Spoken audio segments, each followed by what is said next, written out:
this is going to go here, and this is going to go here. This is going to go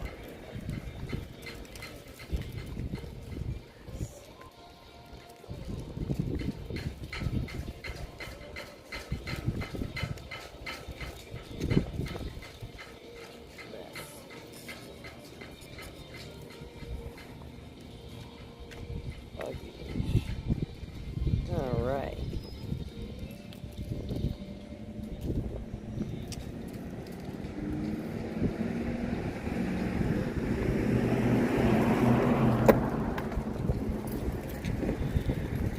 Just hang on, Buddha.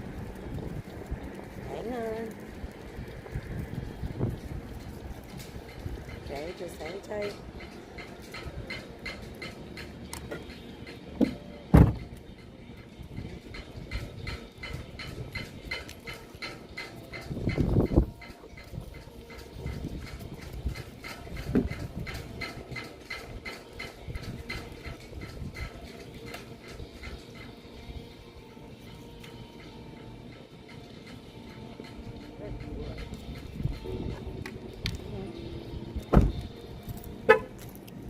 Alright, guys.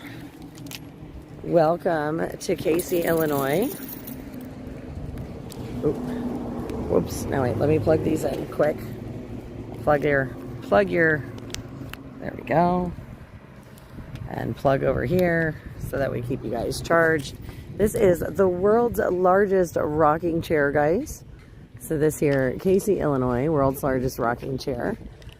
And again, this is wood here. What, Mama? Okay, let's walk. Let's walk. And across the street, those are the world's largest wind chimes. Just showing you from here, since Rio is intent on sniffing it all out here. Come on, Bubba. Let's walk over here so you can see these. This is pretty cool. Whittling Whimsy Cafe.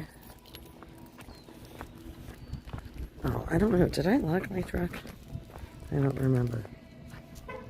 It's locked now. Come on, come here.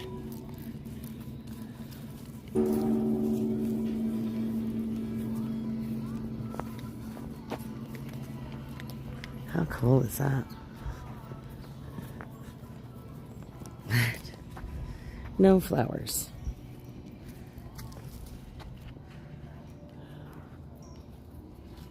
And again, world's largest rocking chair. Yes, I know we've been here before. I know, but Rio's a lot bigger now. And some people didn't get to see this. And it's a nice day, so why not? Why not? It's a beautiful, like I said, beautiful little town here.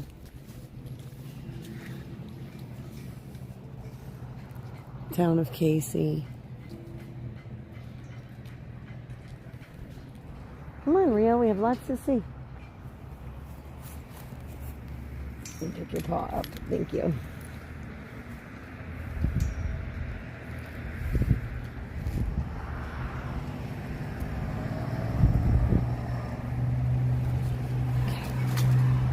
Good boy. So, now here, guys, you can see, oh, there's a world's largest golf tee. I don't think we saw that last time.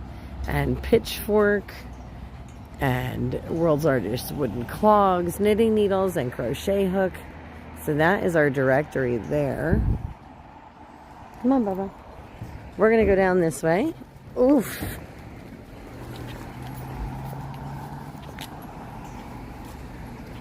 Because this is just a fun town.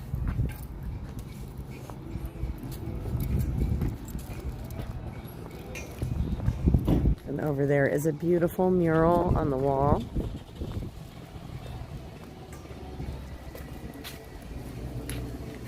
Let's see here. Sorry, guys. I don't know what happened. I actually had to restart the entire streaming program from my end. Come on, Rio. Come on. I know, you just want to sniff everything. Your sniffer's working overtime. Ugh. He's a mess. He is just sniffing away, guys. Come on.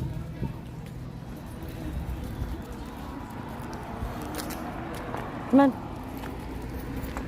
And over here, this is that ruler we found last time. So we're going to take a look at this. And here is that ruler. And bigthingssmalltown.com, it says. Matthew 7:2. For in the same way you judge others, you will be judged. And with the measure you use, it will be measured to you. So, big things in a small town. You can see that is quite a cool ruler. Hey, why are you dangling my feet? Monkey! You keep walking me in circles. You're silly. Should we see how much you measure up? Come on. Let's see how you measure up. Come here. Let's see. Okay. So, Rio, hey. Come over here. Goofy. Come here. Let's see how you measure up. Come here. Okay, so stand next to... Goofball. Come here. Let's stand next to the sign and see how big you are now. Okay, guys, so let's see. If we can stand him sort of closer. Come here. Turn around. Let's see how big he looks against this ruler. Come on. Come here. Rio. Come here. Okay, so. Goof monkey. Alright, so if we stand you like this, and we imagine your hindquarters across the way there. So there he is, guys. He's lined up with the front, sort of. And then his hindquarters, so you can see there, look at that. He's a little over, what, the 3 there. His tail gives him like to here-ish. Sort of. From nose to tail. What do you think? I don't know, guys. What do you think? Does he measure up? Does he measure up?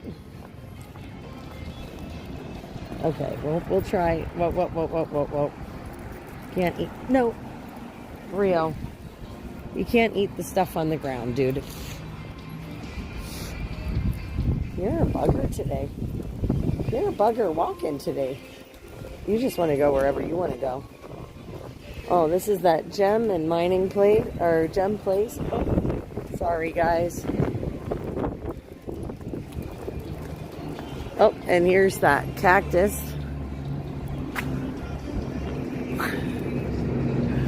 Here in the middle of the street.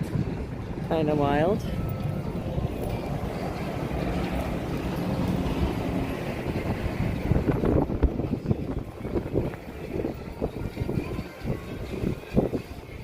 And that pencil is across the street there. This is just such a cool town. And the barber sign. Rio, we need to wait.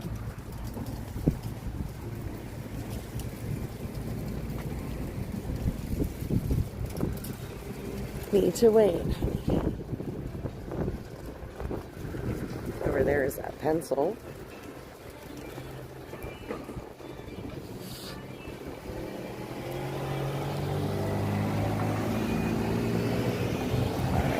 We're gonna go for it. Now that those cars are gone. Okay. Woo! And right here is the mailbox up here.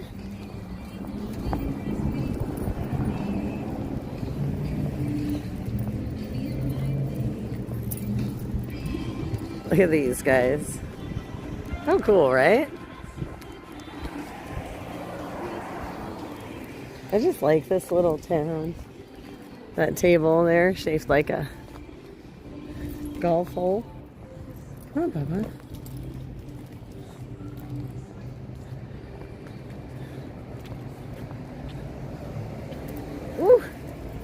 Come on. Come on. Come on. We're going to go see the mailbox. So this here, this is the mailbox, guys. The world's largest mailbox. We went up in this once before. So this is going to be cool. We're going to take Rio in there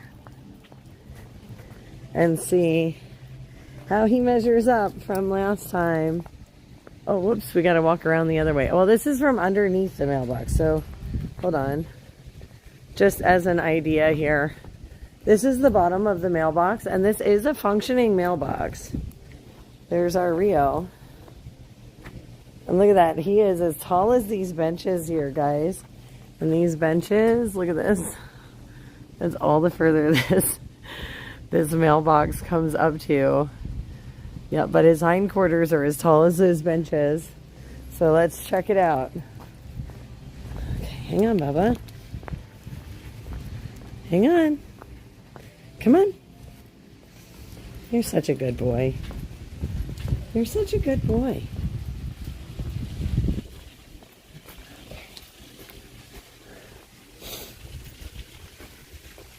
Mailbox entrance. So here we go. Come here. Look at that beautiful bridge over there. How pretty is that?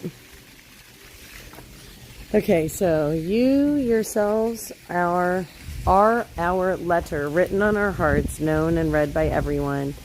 You show that you are a letter from Christ, the result of our ministry, written not with ink, but with the Spirit of the living God, not on tablets of stone, but on tablets of human hearts. 2 Corinthians. Okay, so this guy he is. Oh, yeah, you don't remember this. I carried you up last time. He's very unsure of these steps, guys. Look at this. Very unsure. Going up here. Come on. You can do it. He's very unsure, though. Come on. You can do this, Bubba. Oh, you can do this. Good boy. Good boy. You're very good. Very good. Yep. Here's some more. You got this. Come on. Come on. I know. It's unnerving when you look down, right? Good boy. Come on, last ones. Good boy. Good boy. Good boy. Look at you. You made it. Oh my goodness.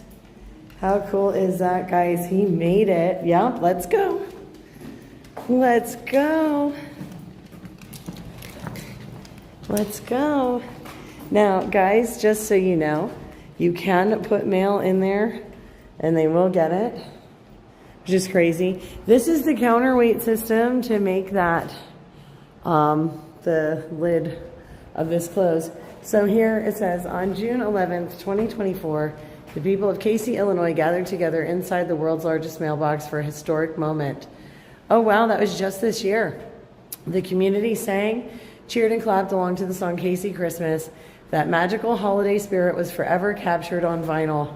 The recording is available on the album titled You'll Tide In With You, which is a collection of 12 songs written and produced by Nashville, Tennessee award-winning songwriters. And a giant replica of the album cover is now a permanent part of Casey's Big Things in a Small Town collection. How cool is that, guys? That is new. That is new. And look at this, right? Like, this is the town. Oh, okay, this always makes me a little funky. Right there is the lid of the mailbox. But look at that. You can see it down the street. There's that giant bird cage over there. And again, just some really cool stuff. Good job, Rio. Good job. Come here. Let me fix. Hey, come here. Let me fix. Come here. Let me fix your leash. Goofy. Come here. Fix your leash. Now wait. There we go. Because I don't want you going down the stairs with the leash around your leg. Oh my goodness. Whoops. All right, hang on. Okay, we got to fix this back on Mommy's arm before we go down the steps, okay? Just hang on. All right, so here we go. We're going to watch him go down the steps. Down the steps. Yep, come on. It's okay, come on. You follow Mama. Come on. You got this. Good boy. Good boy. You can do it. Good job, buddy. Good job. You are such a good boy. Look at you. You are so brave. You are such a brave puppy dog. I'm so proud of you right now. Good job, Bubba. Come on. Good job. Good job. Come on. Come on. Good job. Good boy. Good job mastering those stairs. Come on. Hey, come here. Come here. Come here. Good job, buddy. Good job. I know, they made you nervous, huh? They made you nervous. Good job. No, no. No, no. You gotta leave the nice lady alone, okay? Come here. Good job. You did such a good job. Come on. Good boy. Didn't he do a great job, guys, mastering those stairs? That's so amazing. Look at him. He's just so cool. He's such a good boy. Such a good boy. Yep. No, no. Going this way. Good job. Good job. And again, guys, that there is that mailbox that we were just in that Rio went up all those stairs. I'm so proud of him. He did such an amazing job.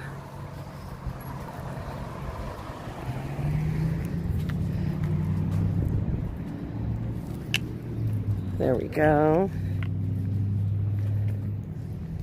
How cool is that? All right, let's see here. I think what we want to do here, Rio,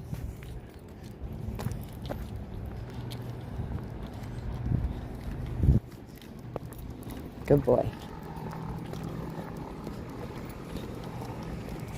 Good boy. We'll let him check out this giant cage here. And he went in here when he was a puppy. It's a giant bird cage. Look at this. Oh my gosh. Bubba. Look. Look at you. We're in the bird cage. Now what? Now what? This is so cool. Again, this is a giant bird cage in here, guys. And it literally has a working swing, so you could sit on this and swing back and forth. Whew. My stomach's still a little funny from those stairs, too, and standing there in that mailbox. Woohoo! Makes my knees a little funny. But how cool is that? Now, last time, him and I were able to both sit on the bench together, and he was in my lap. Oh, there we go. Okay, now you don't have to walk around my legs.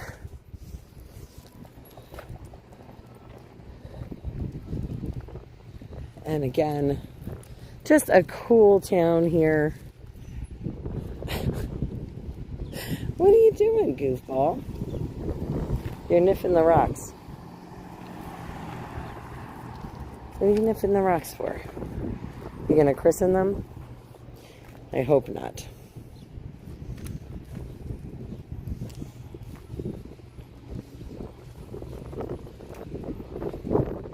So again, just very cool. Ooh.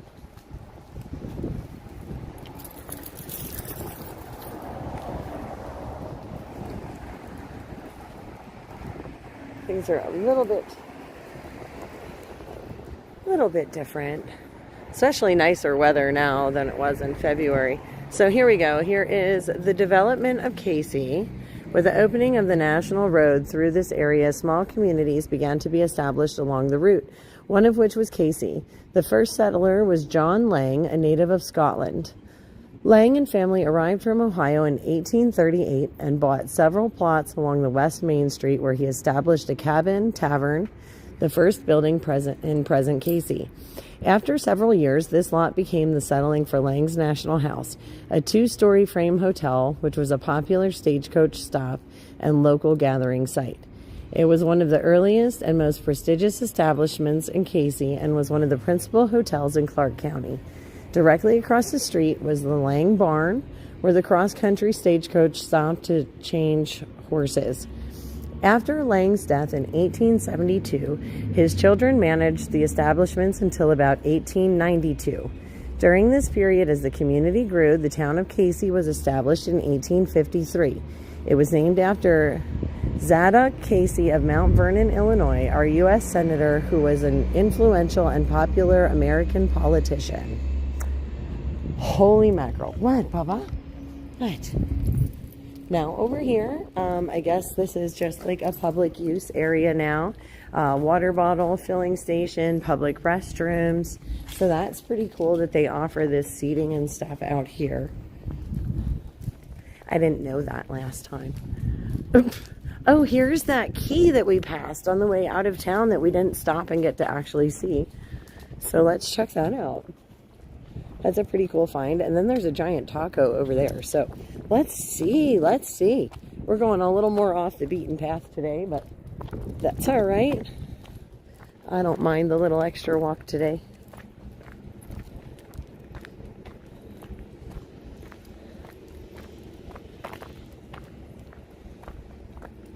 So Donald, this is Casey, Illinois. And dude, how'd you get your... Come here. Fix your leg. Whoa. There you go. Come on. Goofball. All right. So, like I said, this is a key here. Giant Chevy key, or Ford key. Chevy. Yikes. Oh my gosh. It has been a long day. And Rio and I just a fraction. That's my shadow there. Again, okay, so let's see. I am right about here on this key, so we're looking at this notch right there. That is still a lot of key to go. But definitely cool. And it says here, come here, there's Bible verses at a lot of these guys. So it says here, Matthew 16:19. I will give you the keys of the kingdom of heaven. Whatever you bind on earth will be bound in heaven, and whatever you loose on earth will be loosed in heaven. So, very cool. And over there is a giant taco where that restaurant is. But let's walk this way, because I think there was something else along this street last time. Oh yeah, a side trip on foot, absolutely. Through this town, that's exactly what this town is. It's a side trip. Whole thing's a side trip. Don't know where we're going to end up. Okay, look, if you want to visit this pole, go ahead and visit this pole. Good gravy. Good boy. Okay. Now you feel the need to mark everything everywhere. I don't know why. Even when you have no juice in the tank. Dude. He is just tooling along. Look at this. He is excited to be here. So that is a cool church there. And again, we're just kind of wandering around. There's like so many cool little things in this town. Okay. I don't know if there's anything more down that street. I think it was just the key. And there's that key for reference, just hanging out the side of the building there. It's very cool. We'll walk down this way though. Not sure what's happening over there. But we're just gonna walk through the parking lot.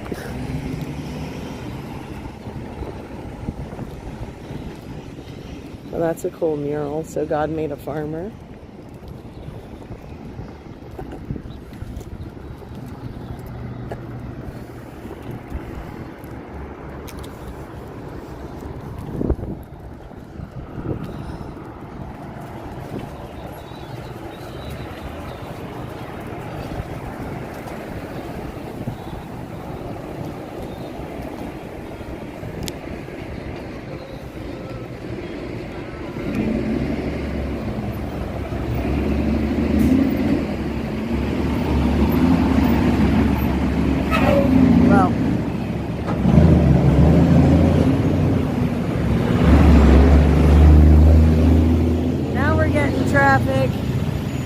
So it's a beautiful mural there.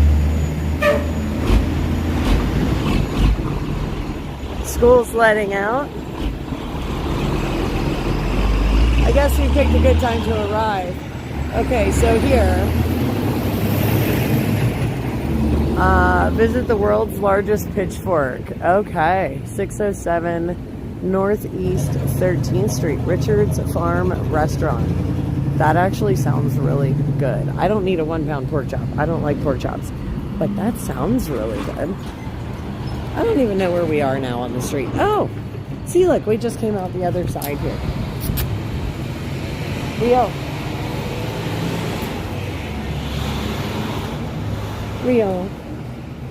Come on now. Come. Casey Coffee Co. Very cool. Now, if I remember correctly, the knitting needle and crochet hooks were like in a store, but I don't see them hanging.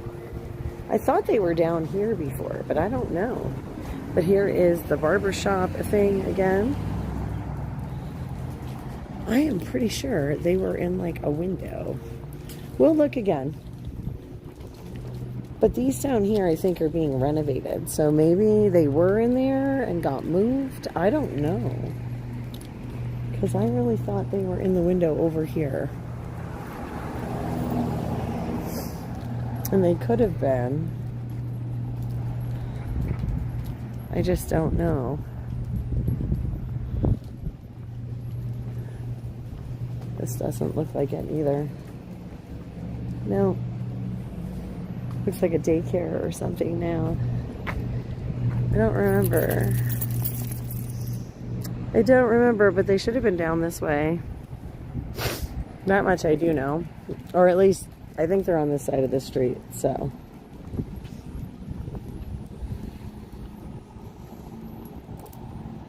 Come on. Good. Whoa. Oh. Oh, are you gonna? No? Okay. Good job, buddy. Good job. Good job, good job.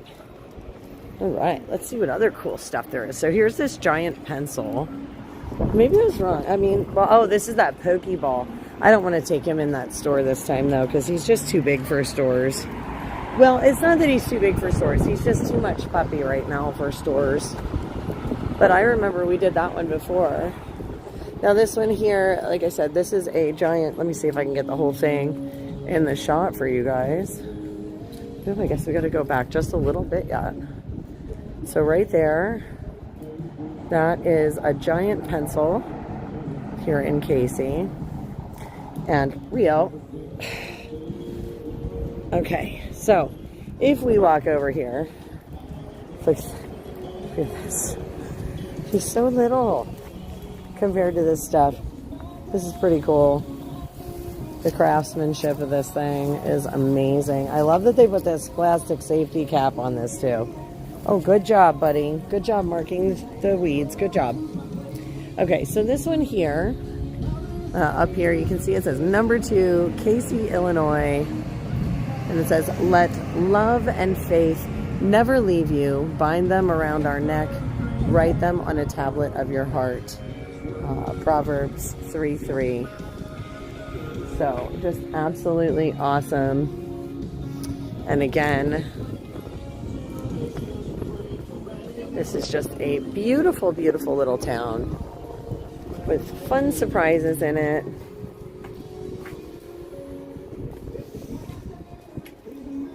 And I don't know, I did not see the knitting needles or crochet hook this time. I really think they were in those. What's the matter? You're running out of grasses to choose from. Of course, you want to pee at the one right at the road. Okay, Rio, wait.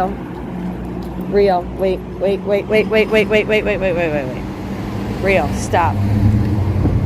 Mommy's gonna grab the your leash. Hang on. Hang on. Come this way.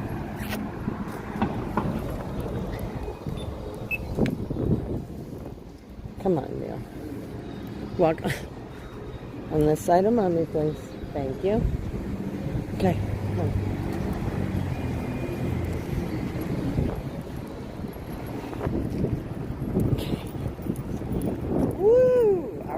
made it across the street so I can show you an up close to this mural now. And this is that. So God made a farmer. How amazing does this look? And then here it says, it had to be somebody who'd plow deep and straight and not cut corners. Somebody to seed, weed, feed, breed, and rake, and disc, and plow, and plant, and tie the fleece, and strain the milk, and replenish the self-feeder, and finish a hard week's work with a 5-mile drive to church.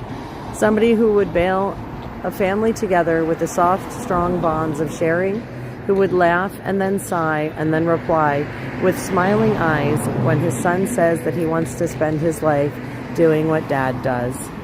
By Paul Harvey. So that is that there. Come on.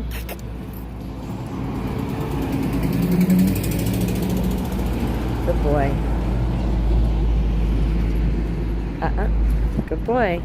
Over here, we have here the wooden shoes are over that way. Pitchfork. Wind chime, rocking chair, golf tee. Again, you have this giant ear of corn, I guess. I'm not really sure what the deal is with that, but it's kind of cool and random in the middle of the street. Again, this is just a fun town and a great place to just kind of walk and stretch your legs. Oh, that is a beautiful. Hey. Why are you pulling me all over? That is beautiful. Oh my gosh, both of them are. That green is stunning. Oh, I love that red dress too. Oh my goodness gracious, guys. Look at how beautiful those gowns are. Oh. What? Where are we going now? Oh my gosh, you're in a hurry. There's a bicycle. Mayor Ed donated that. I don't know where you're trying to pull me to, dude. You're killing me, Smalls.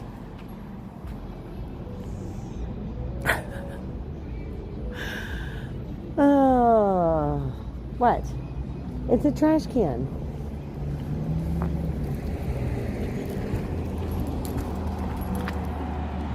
Thank you. Good boy. Okay. Oh, look at that. That's very cool. Okay, what are you... Oh, no, no, no. Don't you be sniffing somebody else's poop. Yeah. That is very cool. Come on, Rio. Come here. Come on. It says here, you are not forgotten. Since World War I, more than 91,000 American soldiers are unaccounted for. This unoccupied seat is dedicated to the memory of those brave men and women and to the sacrifices each made in serving this country. God bless you. God bless America. Rolling Thunder, Chapter 3, Illinois, 2017. Guys, that is really awesome. I have not seen anything like that anywhere else.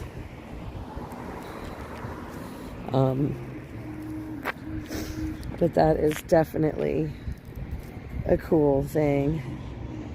Crochet needles are on the wall. Oh, well. Oh, I guess we can walk back. Come on, Rio. Let's walk back. Let's see.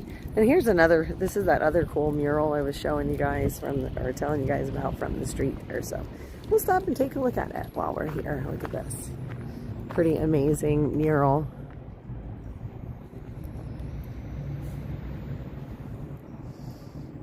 I think that is just awesome.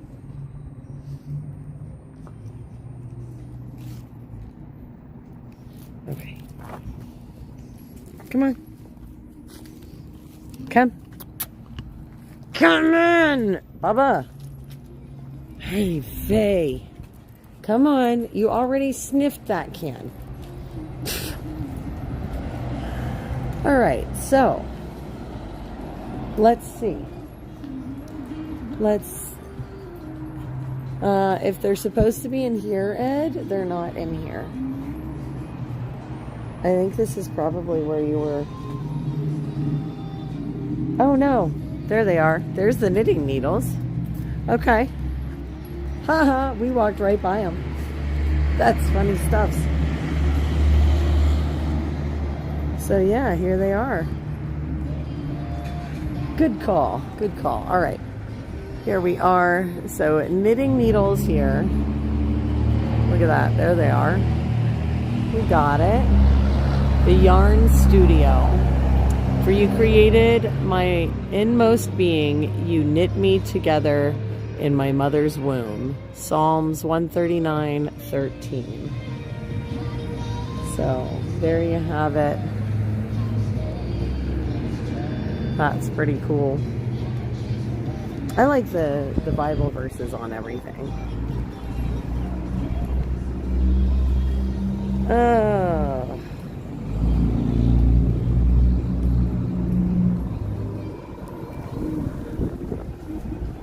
Okay, let's see here.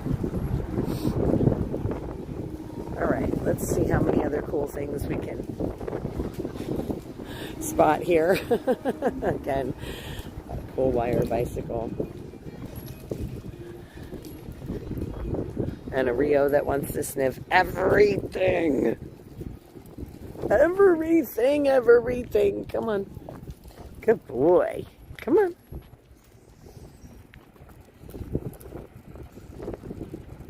Oh my. Let's see here. Hey Wayne. Nice to see you sneaking in.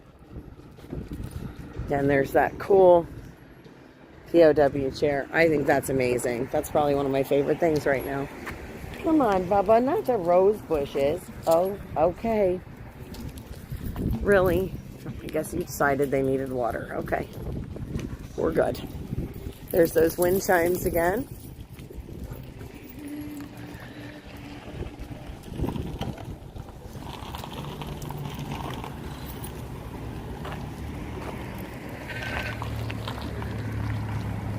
There's no juice in the tank, sir. Come on.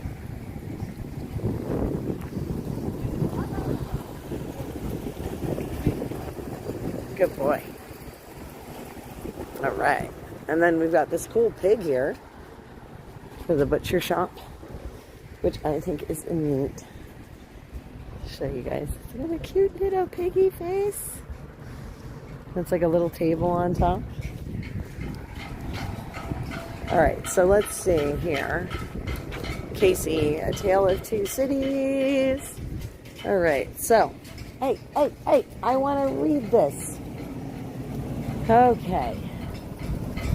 So it says, why are you wrapping around my legs? What's the matter? Okay, I guess we're not reading it because somebody's, what?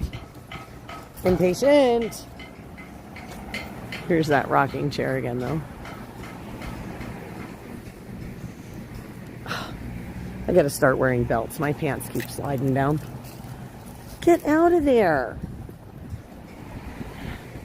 What, do you want to go back in the car? Are you kidding me?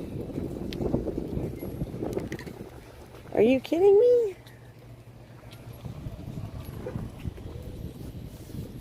This is just amazing.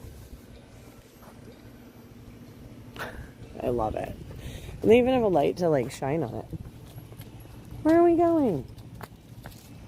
What are you doing, dude? Where are we going here? Oh. We wanted the truck to cool down, right? Make sure that, you know, it's nice and cool. I don't know, Ed, I gotta look when we get back. Somebody's dragging me along right now. I love this purple house over here. It's kind of cool. All right, buddy, can we go back to the truck now? Come on. Let's go back this way. Good job. It's okay. They're not going to get you, I promise. I promise. I promise. All right, let's go investigate. Let's see if there's any water under the truck. We will check it out. You are very welcome, guys. I like this town. I think it's a fun town. I think it has a lot to offer here. You know? And it's got a lot of cute little shops and cafes and whatnot. Oh, is that? What is that? It has to be something because... Or maybe it's just to view stuff. I don't know. I'm not sure. But we're not... Ooh! I want to look here. Let's check out under the truck. Okay.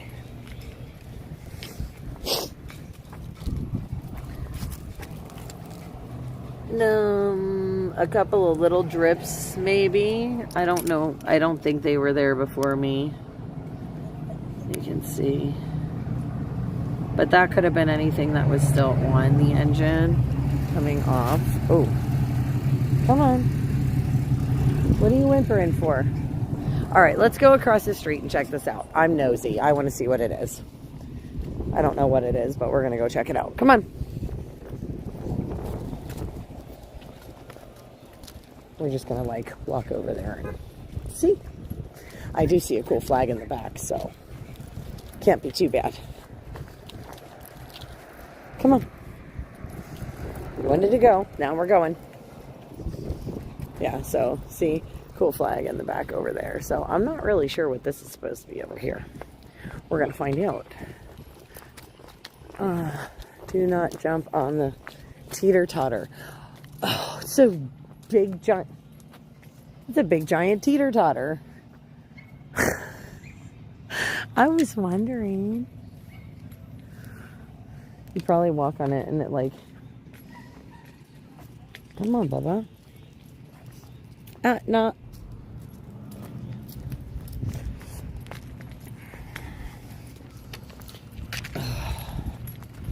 So, hang on. Come on. You want to rush me? So this is a giant teeter-totter. Come on. Hey. We didn't do this last time. Come here. Let me fix your leg. Come here. Let me fix you. Let me... Yo. Let me fix... Come here. Fix your legs. Come here. Okay. Come on. No skateboards, bicycles, scooters, rollerblades on the teeter-totter. Here we go. Oh, to operate it. Oh man, does that mean that you can't? Does that mean you can't walk on it? It's open. It says the Lord demands accurate scales and balances. He sets the standards for fairness. I don't know. Maybe it's just not. Maybe it doesn't teeter and totter. I don't know. Guess we're gonna find out. This is pretty cool, though. So, come here. Yeah, it just might be in a fixed position right now. But it says up here, Proverbs 16:11. Oh, okay, this comments thing is not staying where it's supposed to. Okay, it says here, the Lord demands accurate scales and balances. He sets the standards for fairness. Very cool. So we're standing on the teeter-totter, which is amazing. And you can see the rocking chair really clear from here. This is actually, and the wind chimes. How awesome is this view? Like, this is actually really, really cool.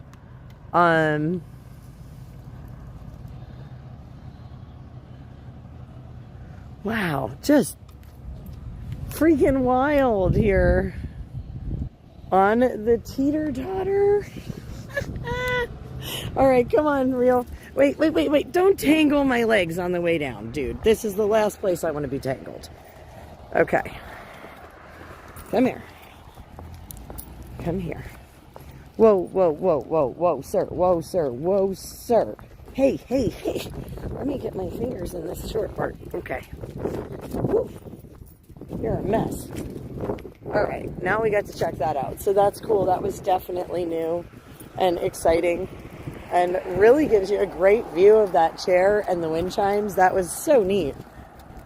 Watch out, Bubba.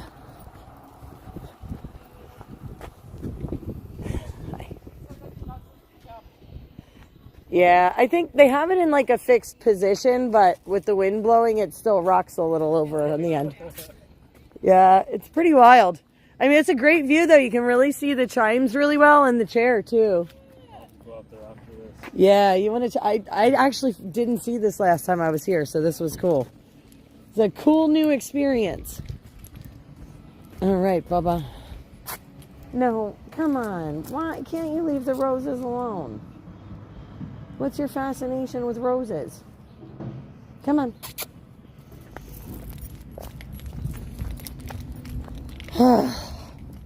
What a monkey. But again, those wind chimes there.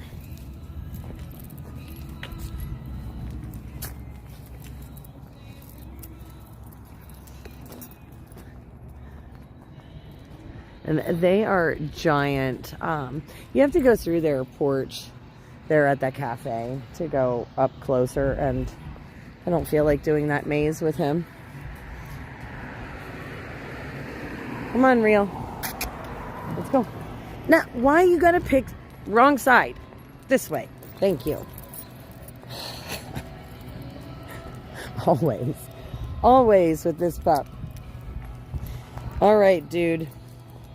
It is time to strap you back in here, sir. Come here. Come.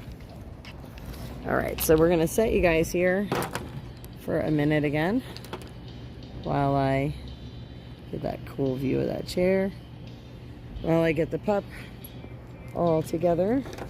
Okay, battery bank. Oops. Battery bank. Oopsies. There you go, guys. Sorry about that. Okay, come. Let's go. Good. Boy.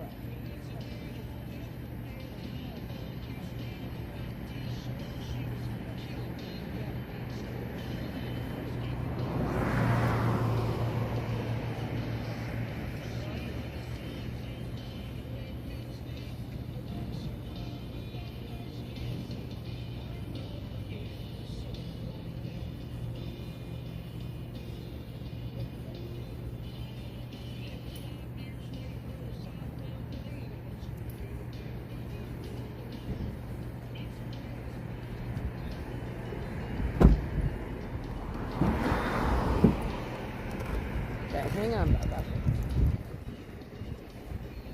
Hang on.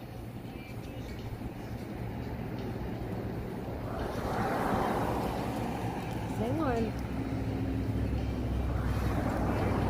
Hang on, Bubba. Let's bring you guys in here. All right. Oof.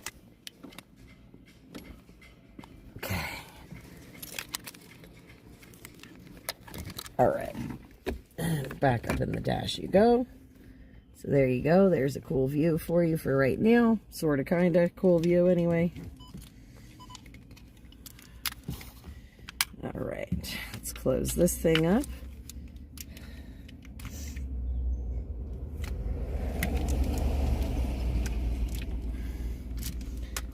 Okay, there's that and that. And get you guys back up here. And again, this is Casey, Illinois, guys, that we just stopped in here.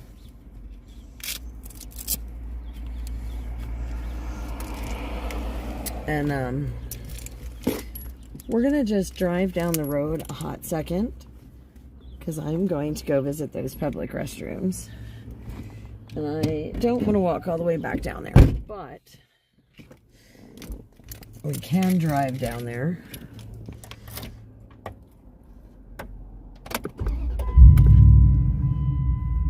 And,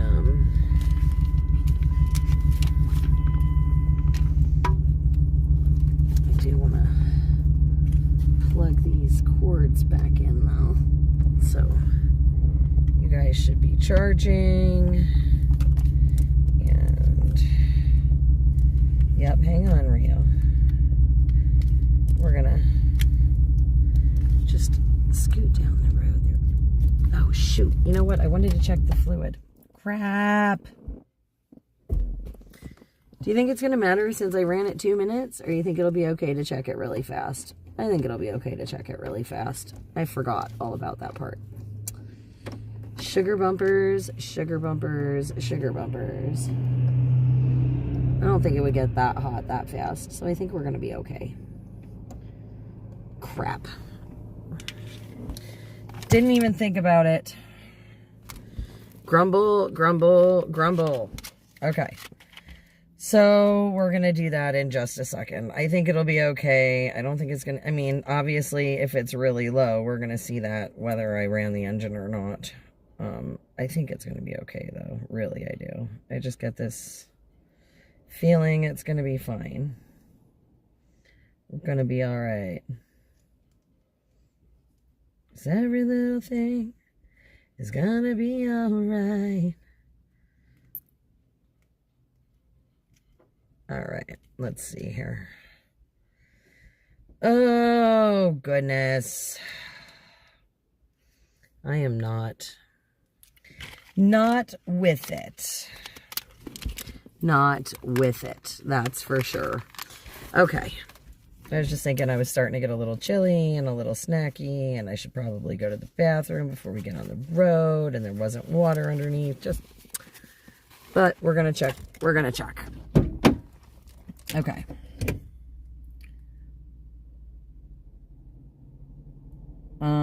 Okay. Let's see what we can do here.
The fan's free. It does spin freely. Hang on.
Hang on, Bubba.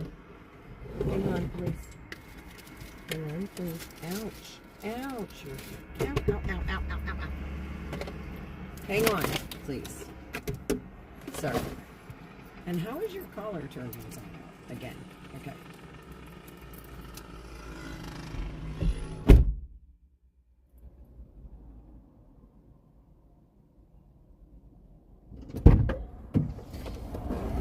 All right.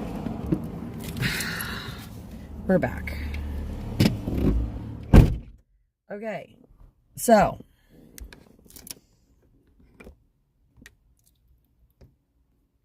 Woo! Okay.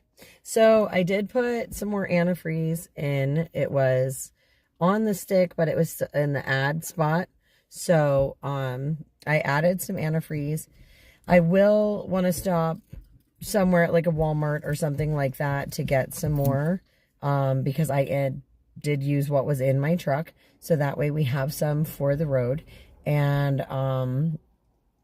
yeah, fan spins freely. So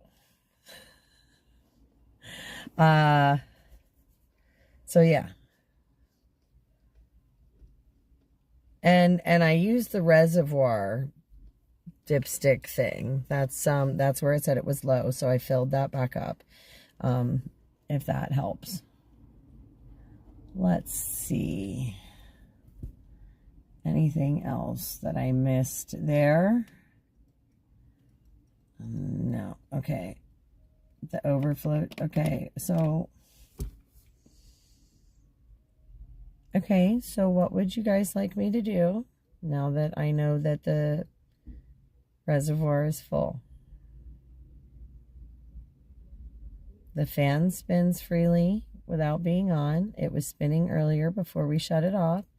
The fluid levels are good now. So now what?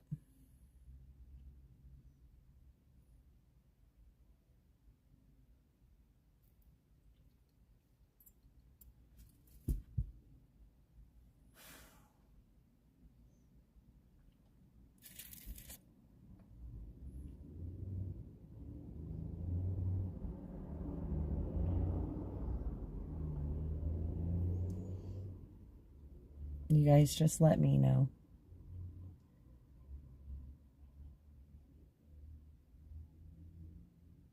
And when we stop somewhere, I'm going to get a jug of oil too, because I don't have any more oil in my truck. I used the last of that too. So oil and antifreeze are on the list. Just as a side note.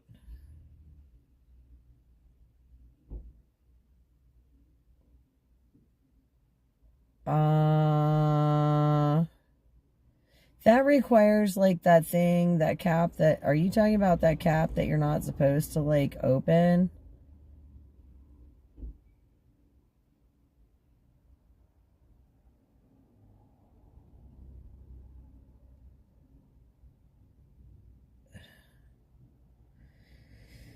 Oh man, I don't have like a rag.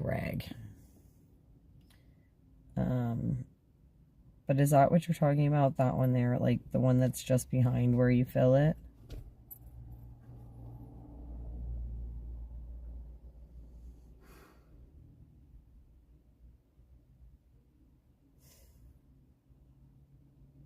This sun is bright, man.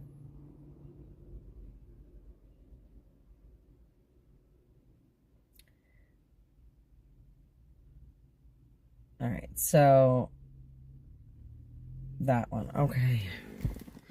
Is there, okay, before I get out of the truck and do that, is there anything else I have to check while I'm under the hood? Because I don't want to have to keep opening and closing the hood. It's a pain in the butt and it's really heavy. Not gonna lie. So if there's anything else you want me to check while I'm under there, let me know. Because I'll do that. I mean, now, and I'm assuming that the hose should kind of have a little bit of like squeeze. So I can check that, but like I said, when I get out, if there's anything else, because it's 3:46, so like this is definitely the time to check it while we still have the daylight. But like I said, the hood's heavy, so.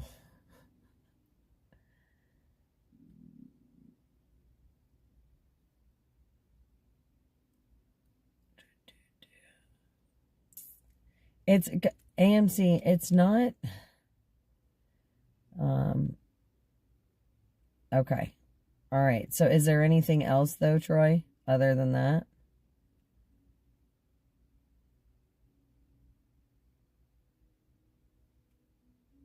It's not that simple to like open the hood with the phone and all that stuff. So that's why I didn't bring it out last time.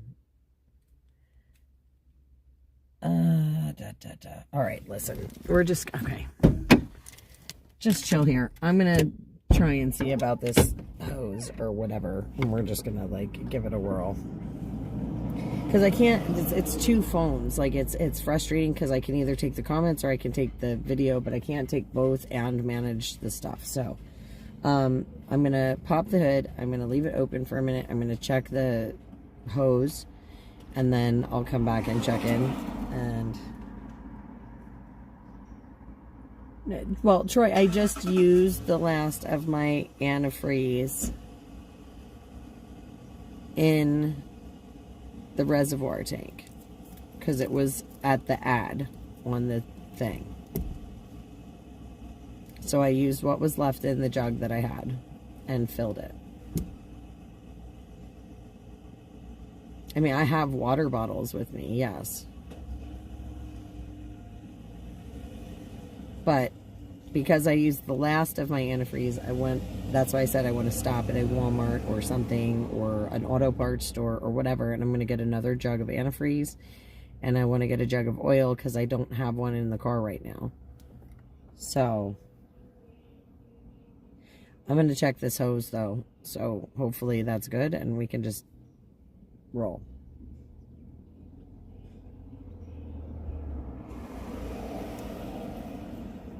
So, I'll check the hose. All right.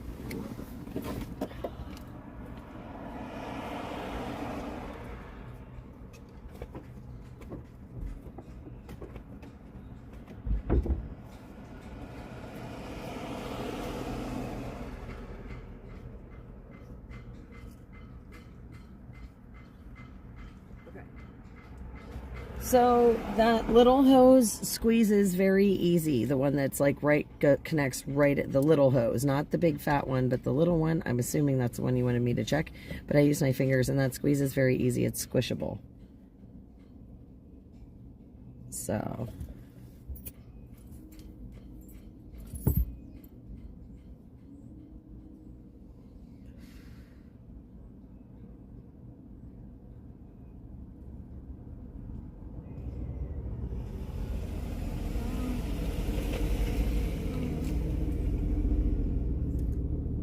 Like I said, it squeezes real easy, so do I have to remove the cap? Because that makes me nervous. I have a hard time with that kind of stuff. My hands don't work very well.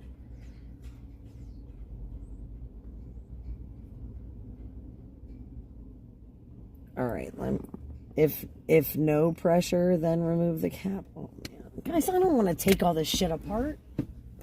Oh.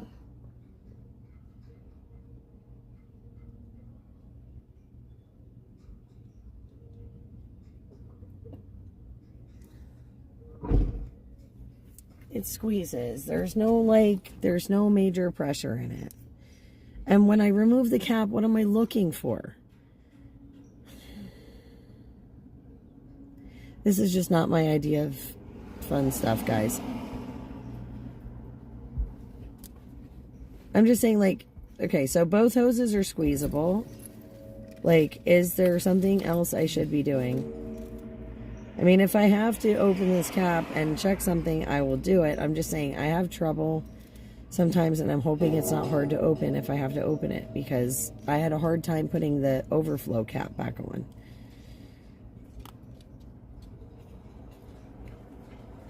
I don't have the strength in my hands like I used to, is really what it is. So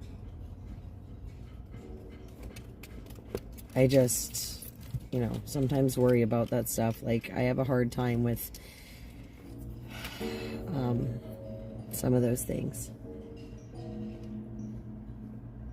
I'm looking to see if there's fluid in the radiator. All right. What, and it should be in the hose, I'm assuming. All right, let me look. I don't know.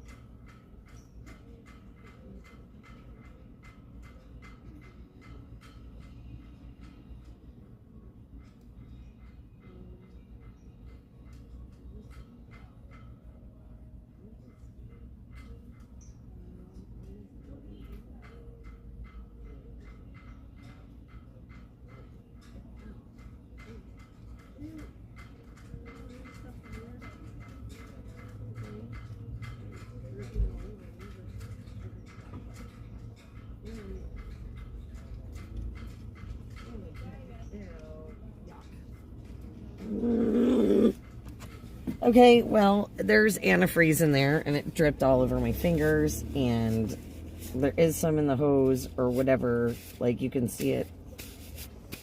So gross.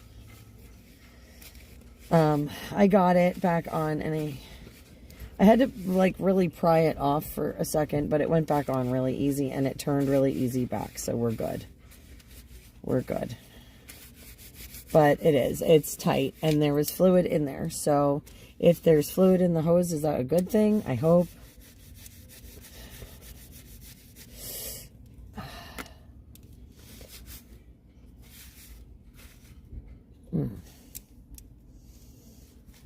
Yes, I did. It's not, I made sure it slid all the way over, and it can't go any further over. I'm just saying, I mean, it's on, guys. It's on.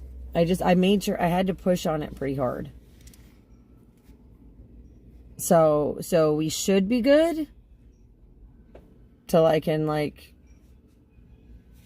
you know, or at least we should be, theoretically.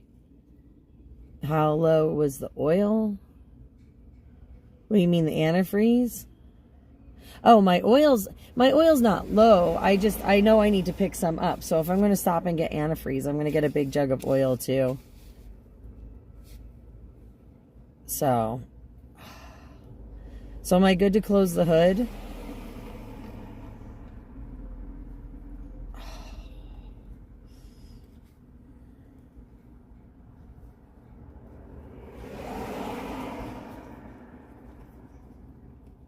Not broke down, rockin' rates. We had a slight issue with the thermostat earlier, so we're just checking stuff out to make sure that we're good to go.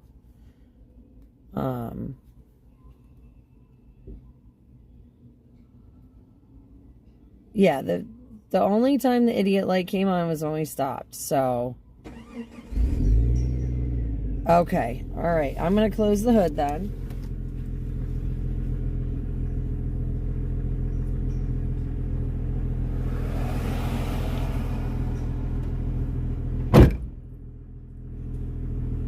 Okay. Ooh, it's getting chilly again already. Okay. Ouch. All right, so. All right. Well, let's try it. Let's go down the block here. Let me see if I can go visit that public restroom before we get going somewhere. And hopefully everything is good and we don't have any issues. And, you know, Walmart is just sometime before the end of the night is all I'm thinking. And then that way we buy it, we put the stuff in the truck, and then, you know, God forbid, and hopefully we don't need it, but like today, it's a good thing I carry it. But since it's empty, I want to make sure we replace it, especially being on the road. And oil was something that I just didn't have a chance to pick up, that I usually keep in my truck as well, just in case, because you just never know. I mean, I have windshield washer fluid in here and all kinds of things. So I just want to make sure we replace that for something like today, if there is an emergency. So we'll make sure we get that done. All right, let's see. And I don't know that we'll have any issues per se, but again, we're going to head down the block. I'm going to see if I can't make a quick pit stop just for a second, but I'm going to flip this around so you can see this main street. Maybe, because the sun's pretty blinding, but we're going to wait for this other car to go. And then, like I said, I'm just going to make a quick pit stop myself because it's a little bit until we go anywhere else. And I just want to make sure that of course, there's another car and they want to do 90 down Main Street. So, well, let's do it. I know they can't see either, so I'm just not mad, but okay, here we go. Oh, that sun is brutal. Okay.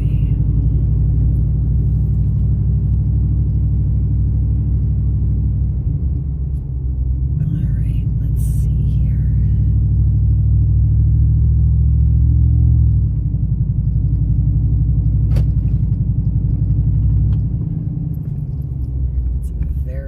To see right now with this sun.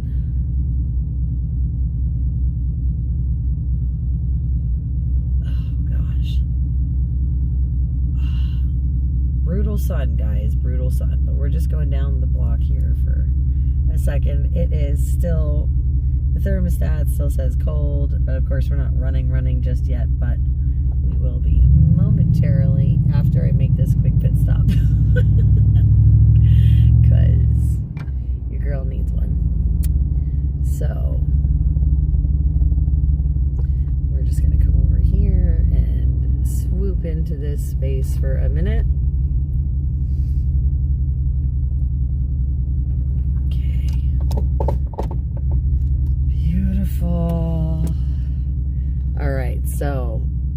going to give you video cam for just a couple of minutes. I will be right back. I'm going to leave the comments, everything in here. So just give me a few minutes, guys. Okay. Stay. Be good boy. Stay. Please and thank you.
All right, definitely better now. Who are you barking at? And look at you destroying the truck. What are you doing? Okay, so let's see here. Walmart, Marshall, Illinois, 147 on I-70 East. Okay.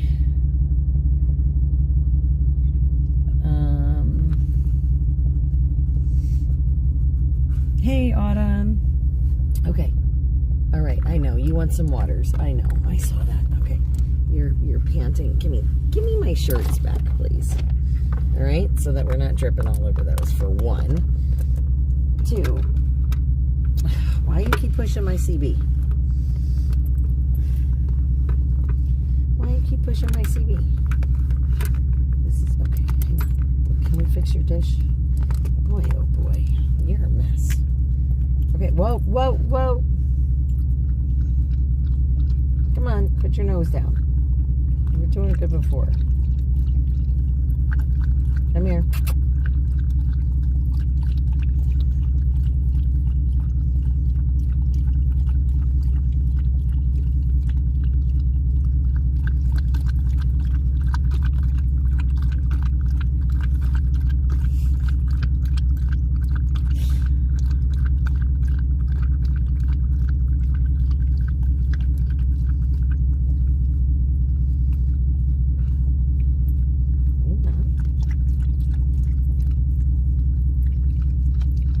Sloppy when you drink it like that. Come on. Let me pour it in.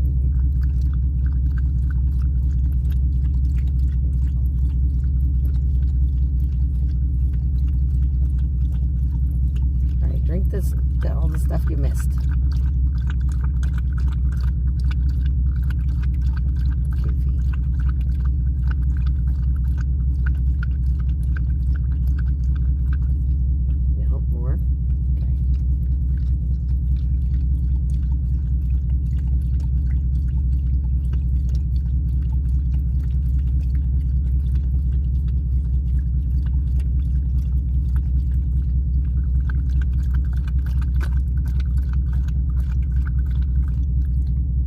Don't dribble. Ah, come on. You're drooling on all my stuffs. Quit dribbling. Finish your waters. Are you done? You dribbled all over everything. Are you good? You good now? I think you're good now. Man, you dribbled all over my shirt. Dude. Alright, let's see here. Let's clean that up off the CB. Yeah, you're getting water everywhere. You dribble a lot.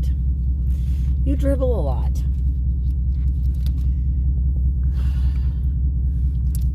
Are you good now? What a mess.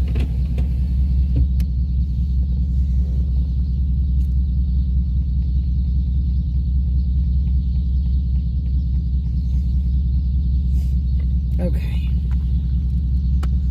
All right, Bubba. I think you are good for now, sir. Well, maybe. We'll share some more.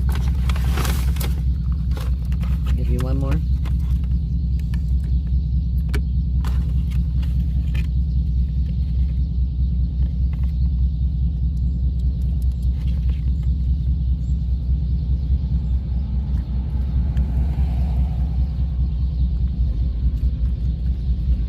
Was that good? Was it good?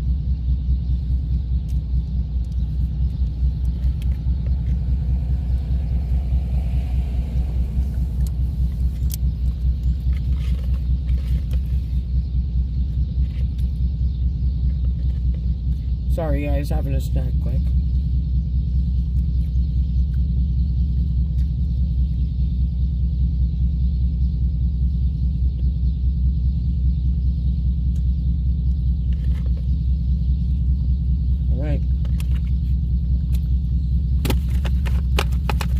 All in all.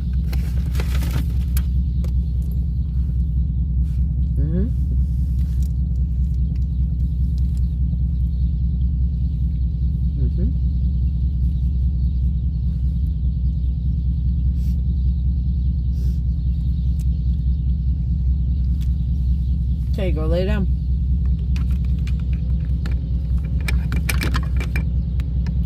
Go lay down, Bubba.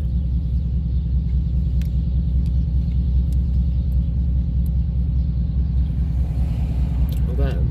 Now, let me see here.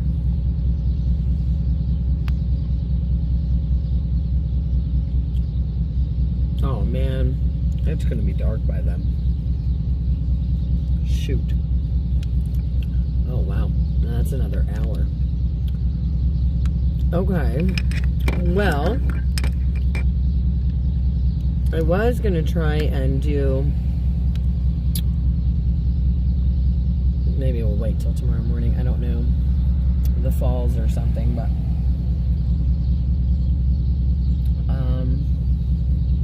let's see. Where did he say that Walmart was?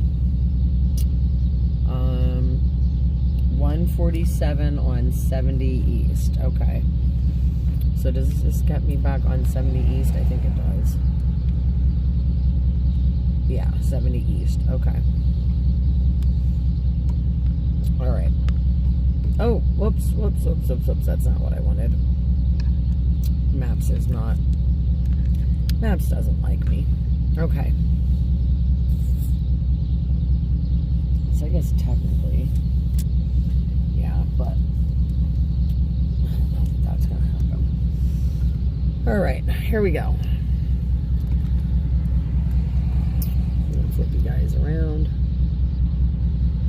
Zoom you in some.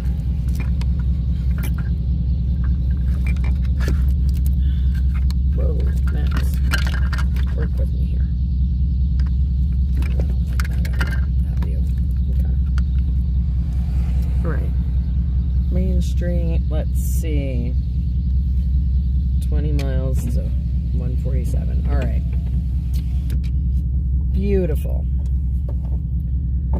So, I think we're very carefully and very slowly.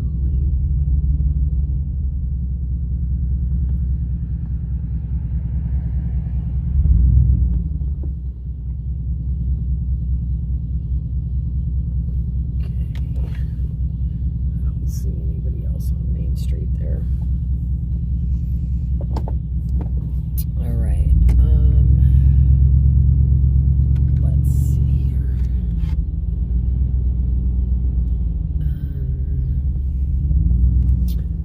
All right.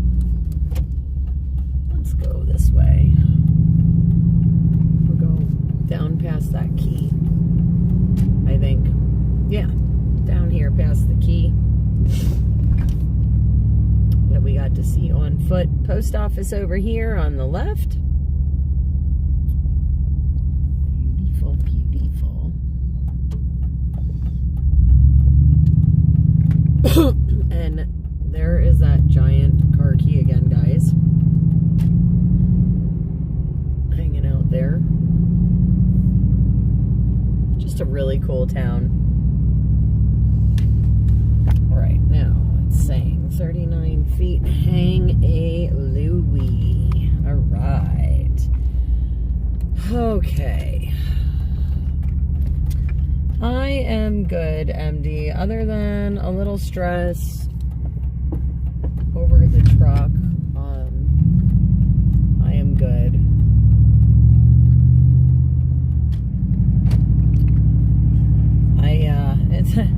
It's every time, I don't know, every time we do stuff, it's always there's always something that makes me grow or tries me in a way that makes me grow. And this is one of them where it's a little frustrating, but we're doing okay, and we're growing and we're learning and making the best of it. I will keep you posted on the gauge, guys.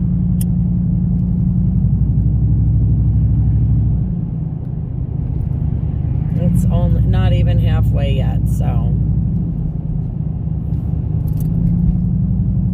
we should be good for the moment. But yeah, so I mean, it's just, you know, like I said, not everything goes always according to plan, or, you know, things like that, and those are the moments you can choose to grow or not grow, and well, we're just gonna try and roll with it and keep growing and, you know, make it a learning experience. And no sense in getting upset either, because, well, you know, that doesn't do any good either. So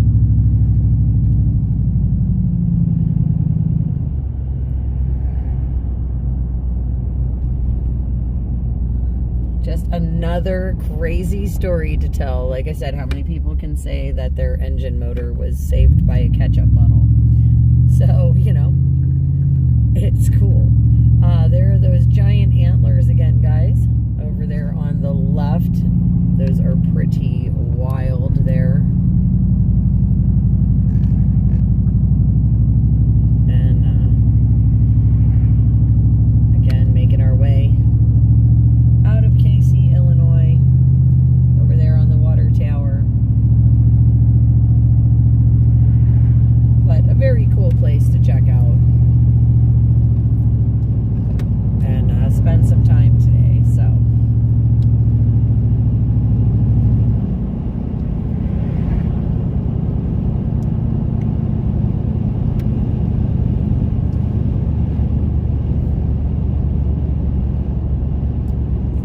hey, Rajir.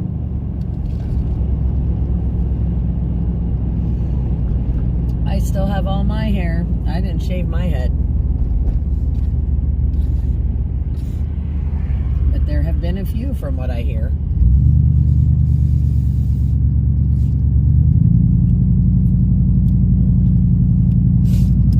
Okay, so coffee is done.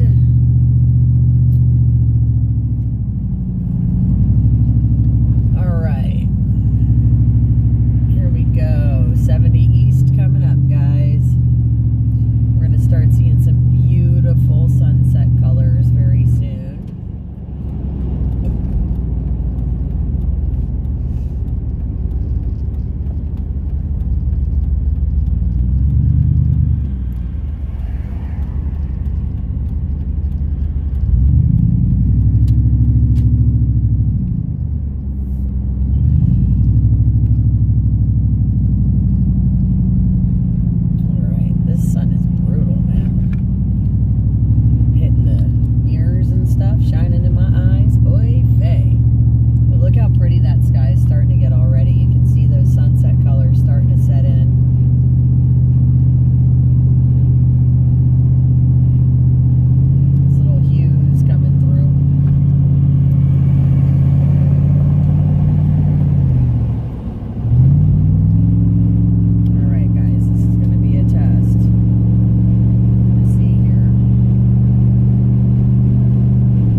right? I think.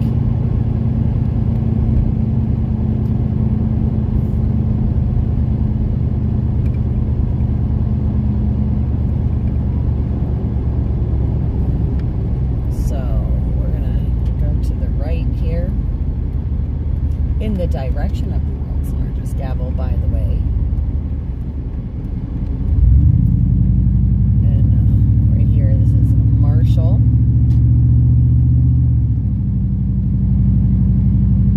Okay, and oh, this is a turn only. I don't think we want the turn only. Get over a little bit.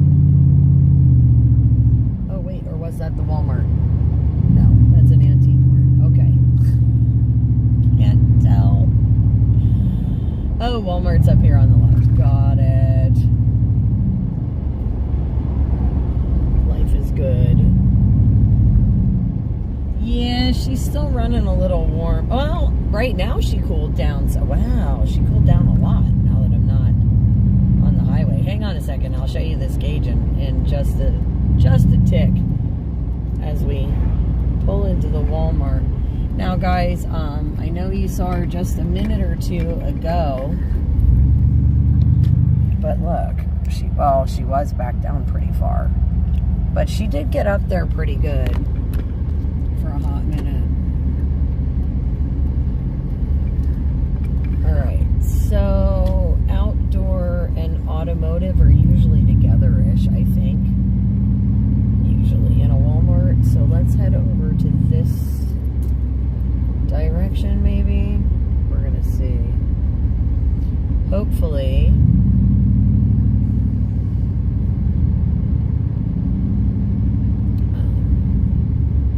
Let's see if we can down this way. I'm hoping if I park a little further, he won't bark as much.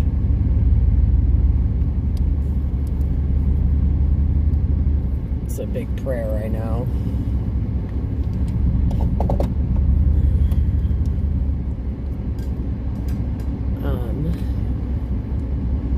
Let's see. Yeah, I'm pretty sure they'll have oil and coolant. Alright, so what I'm going to do is I'm actually going to leave you guys in here with Rio. I am going to take my wallet, run in. I'm going to take the comments phone with me. That way I can just see what you guys are saying. But I'm going to run in. I'm going to grab a big jug of oil, a big jug of coolant, and come right back out, and hopefully we can figure out what we're doing from there. This thing, I hope, stays running. Now, it's sitting right in the middle right now that we're just chilling here in the parking lot. So, I don't know. Good. If the gauge takes quick jumps, it's usually the thermostat trying to stick. Okay, so... Alright, yeah, I mean, it came down pretty quick when I slowed down and off the highway, so who knows. Alright, so I'm going to take the comments with me. I'm going to leave you guys here on RioCam. I'm going to run in, grab this stuff really fast, and hopefully we'll be back out in just a minute. Okay, you stay. Be good boy. Actually, I should probably put the window down for you just a smidge. Enough for you to get your nose out. Okay? Enough for you to get your nose out. Alright. So.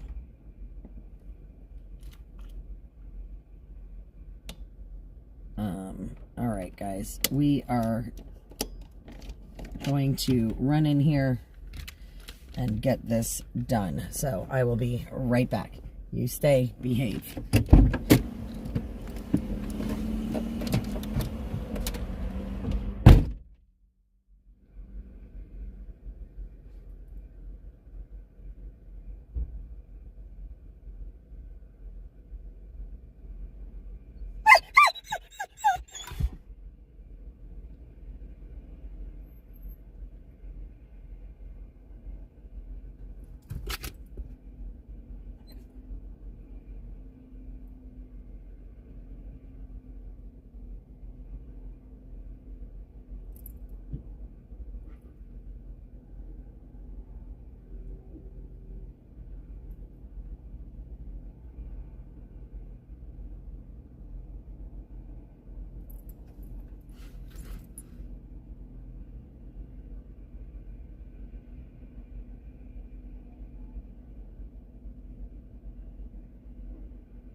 is really gonna go nuts.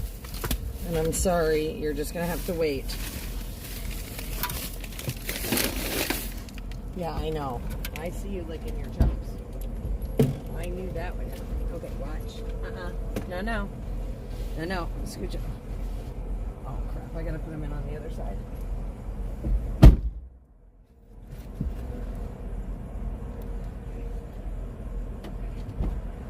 No. Watch your nose, please. Watch. Baba. That's not very helpful when you do that. Okay. Put that over there.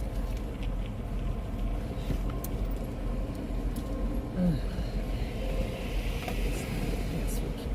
Okay. Slide this in there. Slide this in there. Okay, no, don't eat that. Hey, come on. You can't eat that. You are really a piece of work, and I can't fit them guys in. Shoot. Okay, so one's gonna have to go in. The other one's gonna have to go. Excuse me. Excuse me. Excuse me, please. Ouch! Don't bite me. I know you're not happy with me, but that doesn't give you the right to bite me. Even if it's a nipple.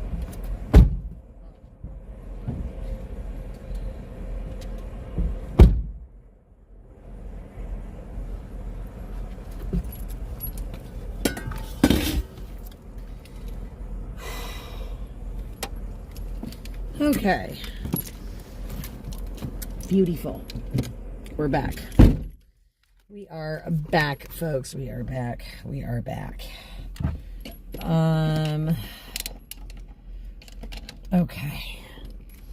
Oh, yeah, no, he does that. He does pull his leash out. He thinks he's being smart and helpful by getting his leash out for me when I go out of the car and come back. But I actually got a rotisserie chicken while I was in there. That's why he's going a little bit nuts with his nose. So, I'm going to turn you guys to the sunset because it is a gorgeous sunset. And I'm going to let you guys watch that while Rio and I eat a little bit. I just need to eat and recollect my thoughts here. And, that's part of the reason this doesn't want to fold. Okay. Maybe. Okay. But I want to give him some of the chicken. I want to eat a little something myself. Yeah, I was thinking that, I'm probably not going to drive too much further tonight anymore. Because it's been a long day. Yeah, it's just been a really long day.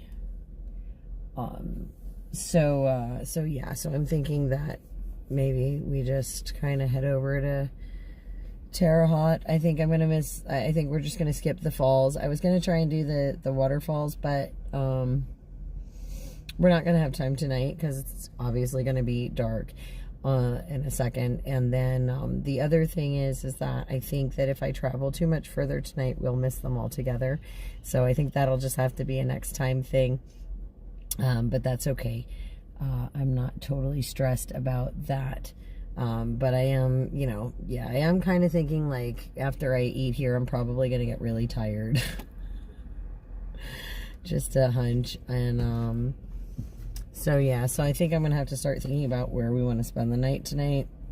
I really don't, have a preference or anything, but I'm probably not going to, I don't know. I mean, I might drive another hour or two.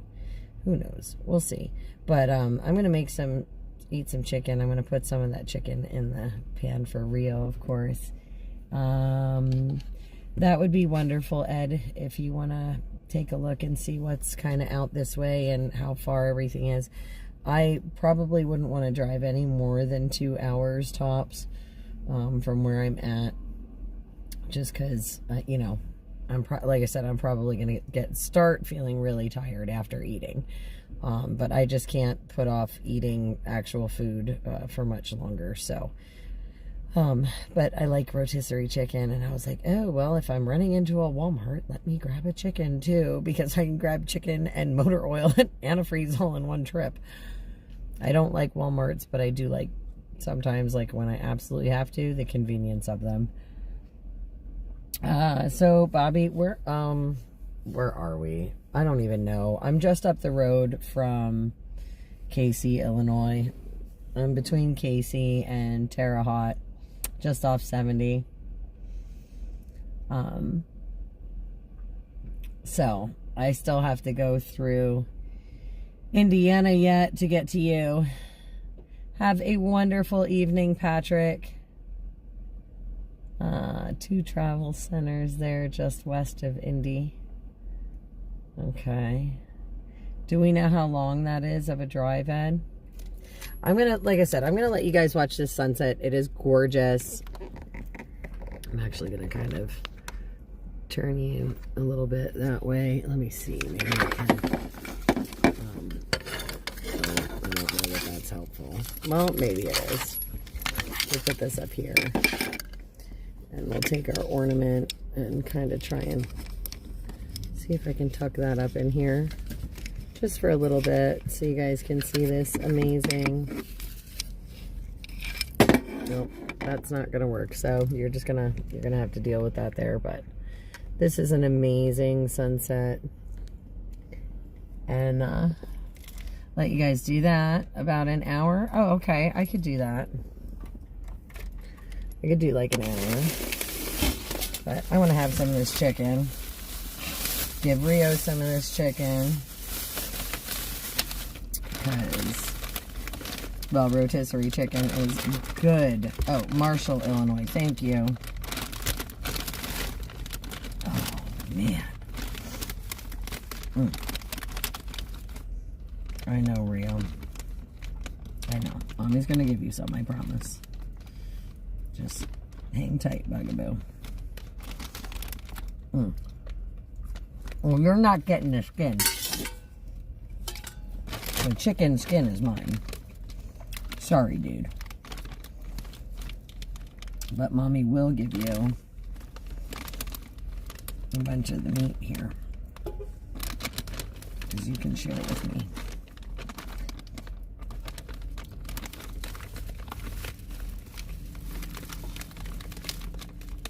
Yes, sniffer. I love how you're sniffing in my ear.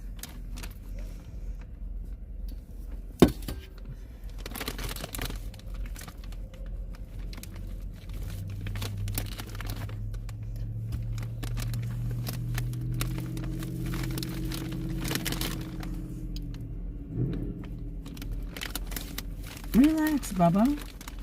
You'll get some. Mommy's throwing it in your dish. You just need to wait. No.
That's a big hunk of chicken.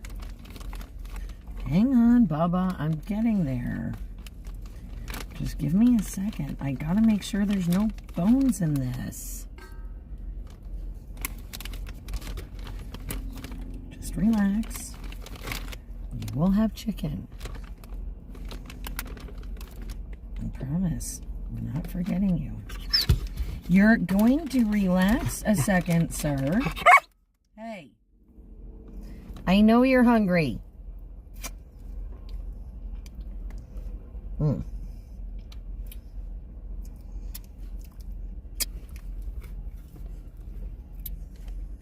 Knucklehead.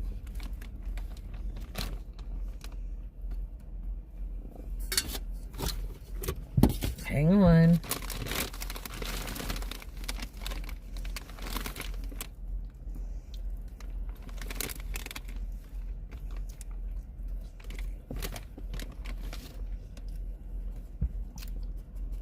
Okay.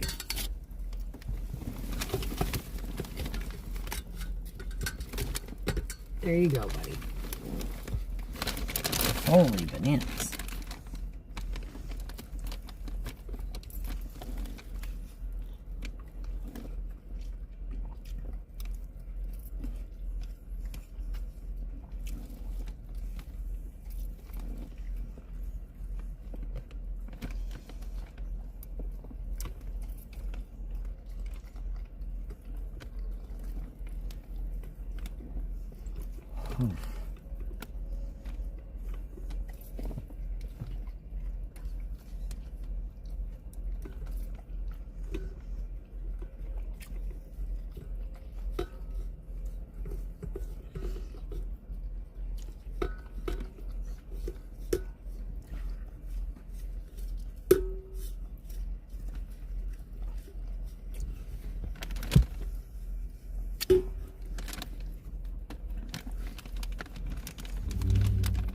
Well, that didn't take you long, did it? Did it, sir? Didn't take you long.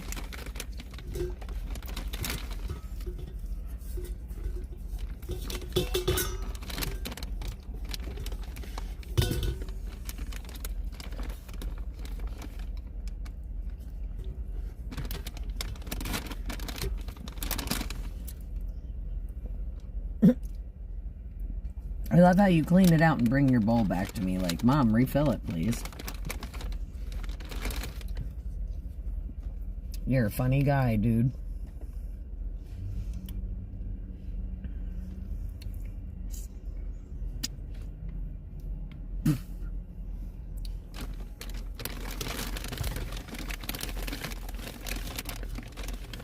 Oh, man.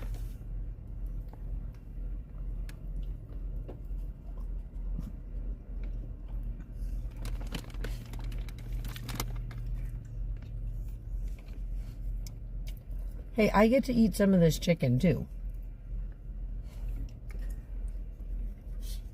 And you literally just ate a third of it.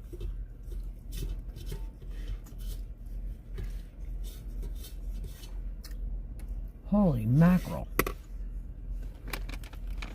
Puppy dog.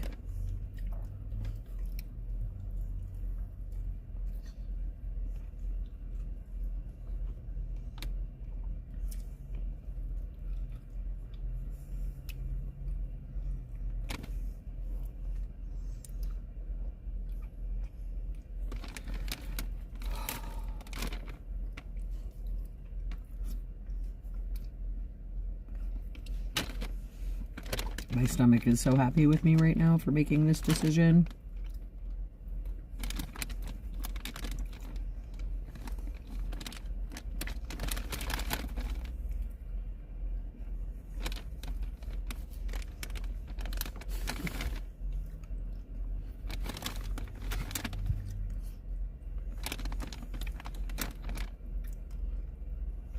I miss when they used to put these chickens in the plastic containers, though. Instead of this crazy bag.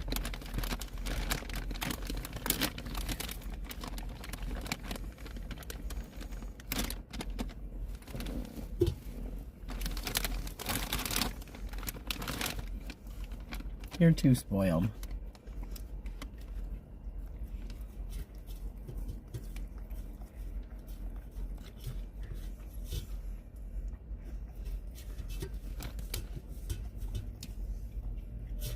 You are too spoiled, sir.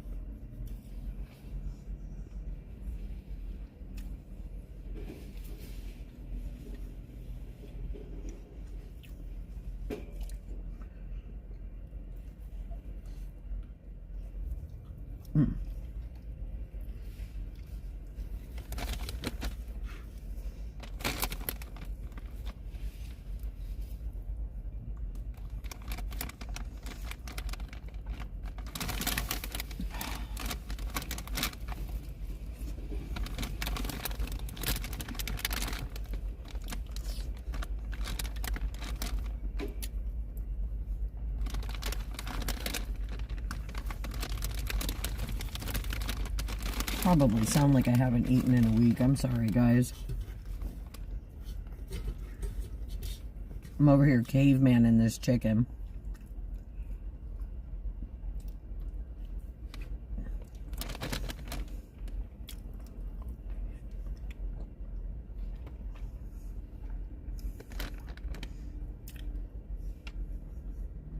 I know, if I let him, he would eat the whole chicken himself.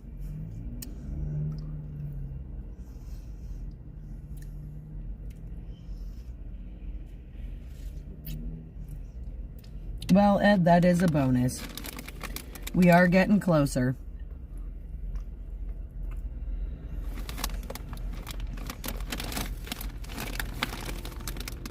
What a ride for sure.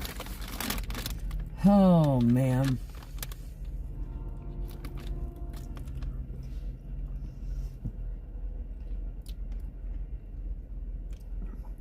This chicken is so good.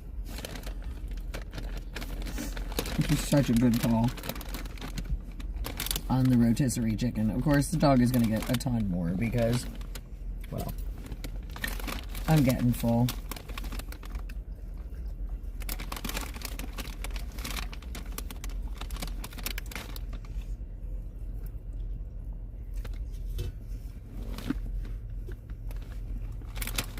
So, I'll be picking this chicken and giving him most of the what's left, I think.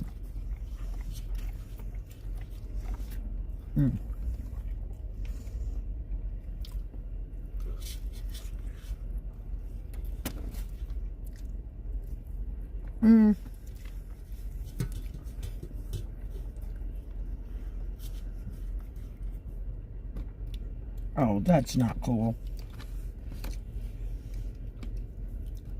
In the bag.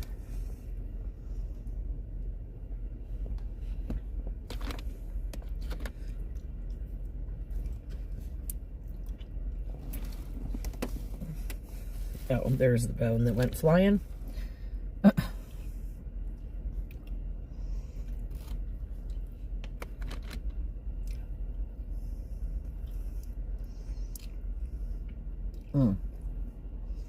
I'm telling you, it's crazy. Like, I'm just over here, like, trying to pick chicken off bones. I feel like I'm in, like, one of those episodes of, like, Survivor or something. Let me see your bowl, because I'm going to... No, just stop. Relax, sir. Mommy's going to throw all kinds of chicken in there, but you got to relax. Because I think I'm about done with this chicken, so... Get back there. I don't want your nose all up in here, sir.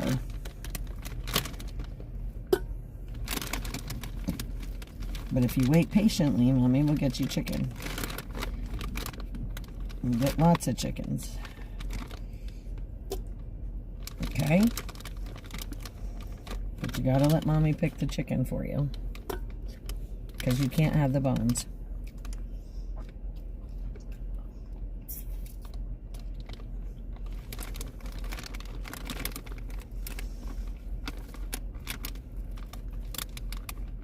And again, guys, I know it's not the greatest view of the sunset, but it is really pretty while I kind of caveman this. Hey, get back there. You need to wait, sir. You are too impatient. Mommy has to pick the chicken off of the bones. So can you just wait? Because you're getting a whole lot of chicken. But you need to wait. Holy bananas.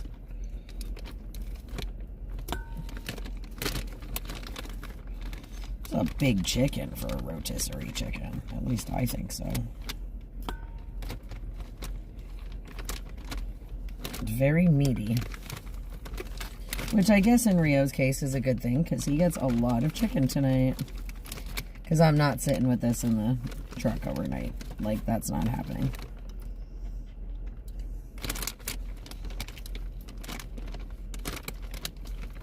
But oh my goodness. There's a lot of meat on this bird.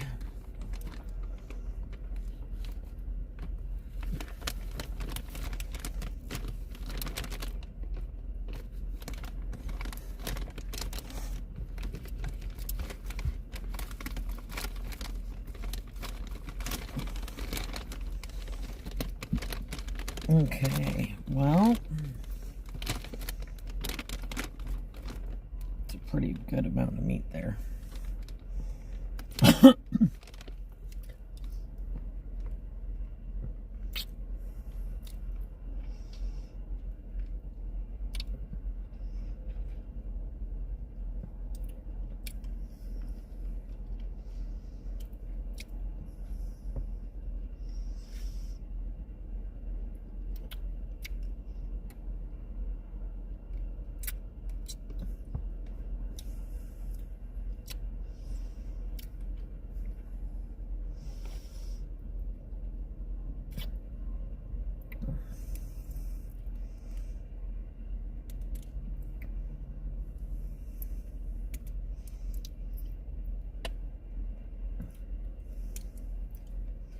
Okay, cleaning the chicken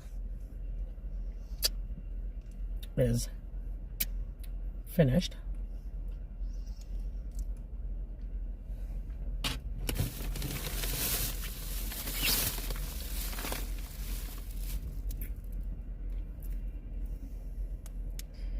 Super cool.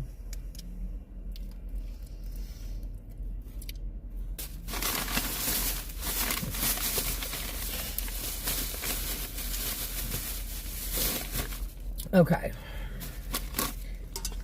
And if you guys thought I was kidding, this is Rio's second bowl of chicken. So he is like one spoiled puppy dog. Here you go, buddy. I have to find a trash can in a minute so I can throw out this chicken garbage.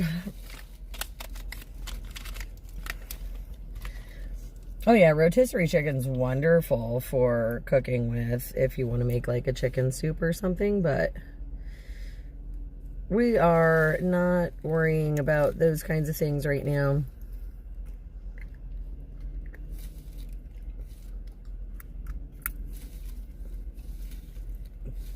Or at least not this part of the road trip. We just needed some of that substance, and like I said, I just really don't want to travel with that in the cooler, so.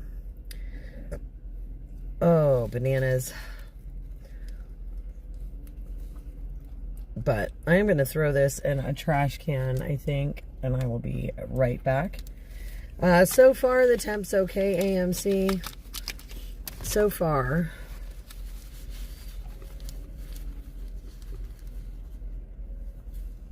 So far. All right, guys. Be right back. Was that good, Bubba? I see you ate it all. Okay, turn that light off. All right. Be right back, Bubby. Stay. You good boy for 1 minute.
Good boy.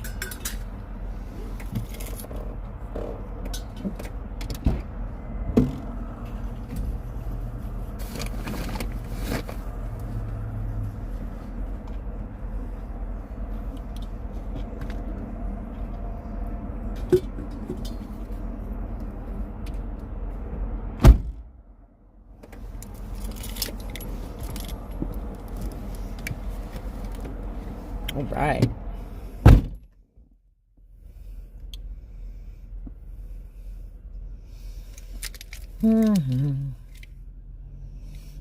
Master Troller, no, we are in Illinois right now.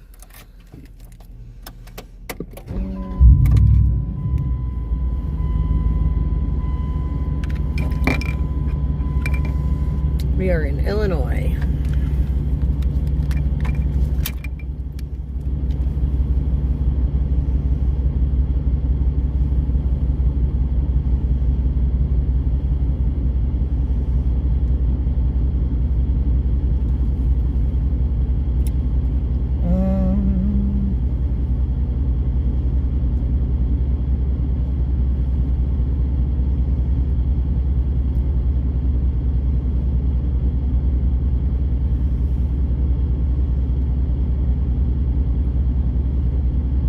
Oops, wrong screen.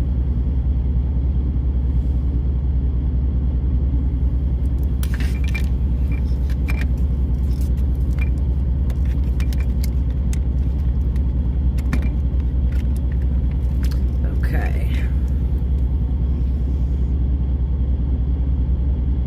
Now, let's see here. How pretty is that sky, right? I just think that the sunsets are pretty. Okay, so I'm feeling much better after having something to eat. There's Rio over there. He's hiding in the shadows. Hiding in the shadows. Hiding in the shadows. Okay, so...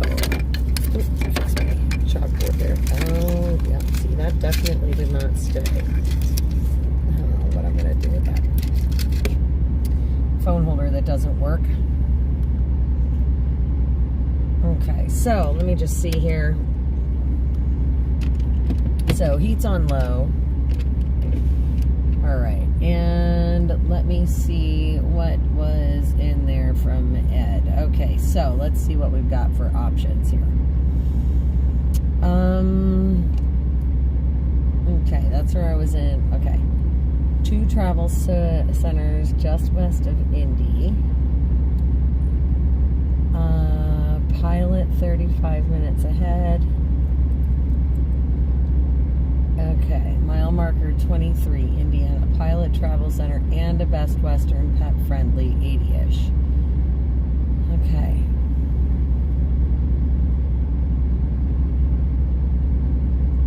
Mile marker 59, Monrovia, Loves and TA Travel Centers.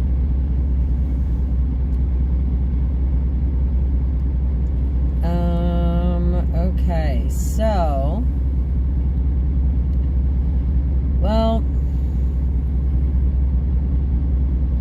since I'm undecided about what I want to do for the night, whether I'm going to cramp in my truck here again or maybe just cry and shell out the money for a room, I guess our best bet is going to be to head to mile marker 23, Indiana Pilot Travel Center. So I think I'm going to, that way I have options. So let me hit exit navigation just so I can add the stop, edit stop.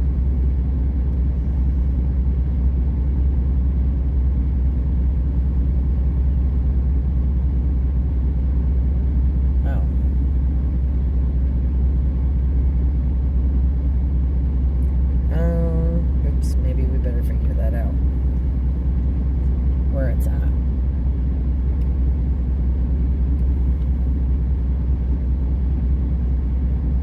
Best Western, Indiana.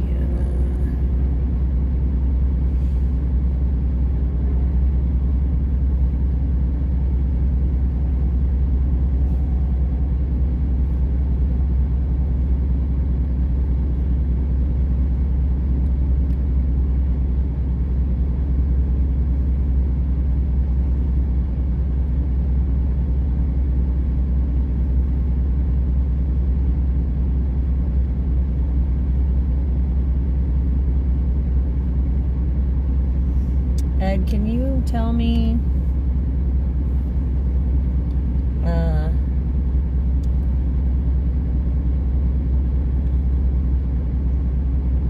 maybe which one I'm looking for?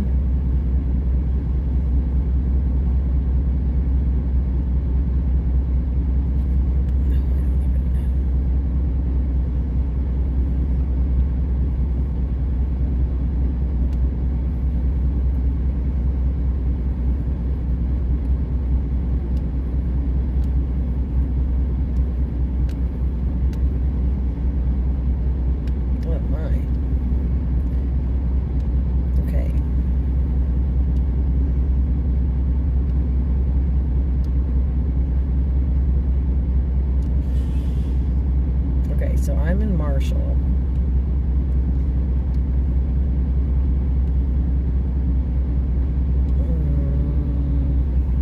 Brazil, okay. Thank you.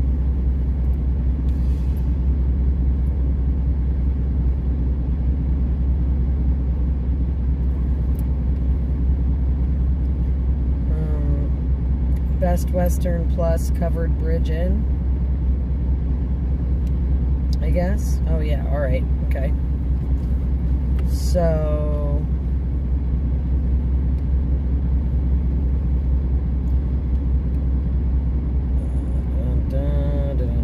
okay, copy. Then we're gonna put that in here on my whoopsies. That's not what I wanted. That in my maps here.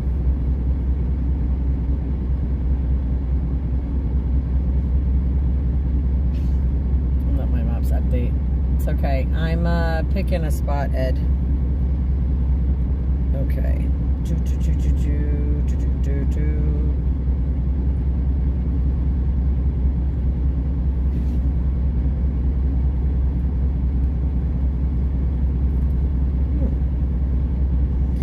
We may still be able to see the falls tomorrow anyway. All right.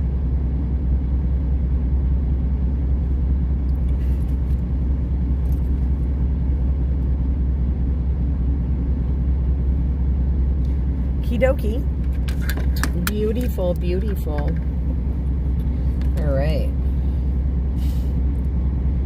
Okay, so we're going to head towards, thank you, Michael, for giving me that city name. While Ed was stepped away. We're going to head towards that way since there's a Pilot and a Best Western. And like I said, I haven't decided yet. Well, and some of that might be once I get there. I don't know. I got to look at my bank account. We got to see what's going on. But we're going to flip the camera around. It says 32 minutes, which sounds wonderful. That it's not that long of a ride to get there because, well, it's getting late. Not really. It just feels really late, and I was up really early. So, you know, if I think about it, I've really been up since about like 7 o'clock this time, like in this time zone, whatever I'm in right now. And so that's been quite a few hours already. We got on the road, what was that, 9 o'clock this morning, guys? So we've been on the road almost all day. Been a long day. So we're just going to cruise a little further down the road, I think, and then we're going to call it a night, maybe, as long as I don't get antsy. So like I said, we will see. We're going to head that direction, and then I can go from there, figure out what we're going to do, if we're going to just crash in here or maybe go find that pet-friendly hotel. Who knows? Who knows, my friends? Who knows? But we're going to figure it out as we go. All right. Let's see here. Pocket. In my pocket.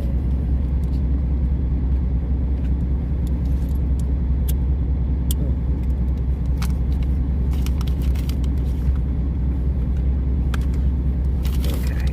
So. Life is good. Puppy's happy. Mommy's happy.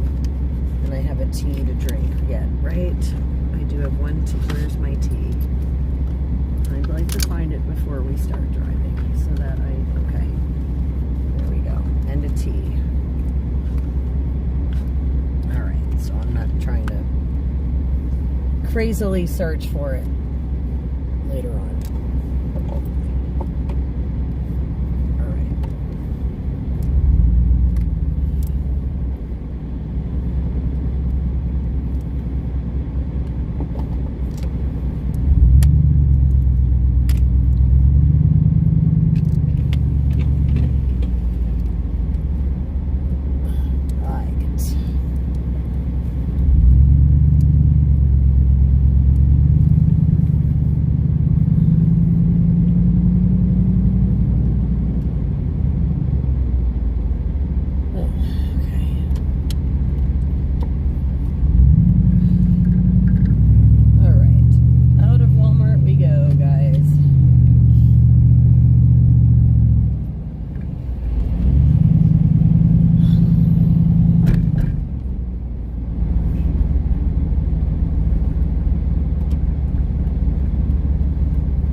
we could like cruise there. We'll take a year. Ed will be like, I can't do this anymore.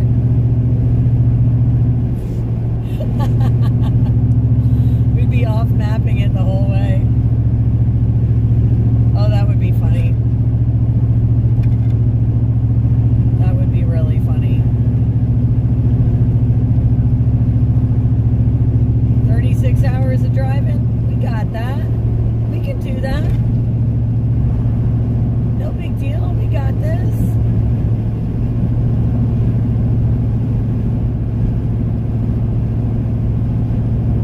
I could do 36 hours. I mean, not in a row, but, you know, we'd make it. I could probably do it. I mean, in all fairness, if I focused on driving and no side trips, no craziness, I could do it in like 3 to 4 days. No problem.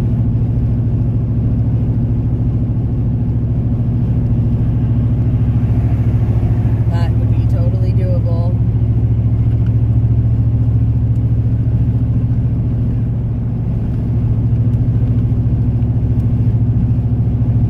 Go to Winslow, stand on the corner with the flatbed. Nice. Absolutely.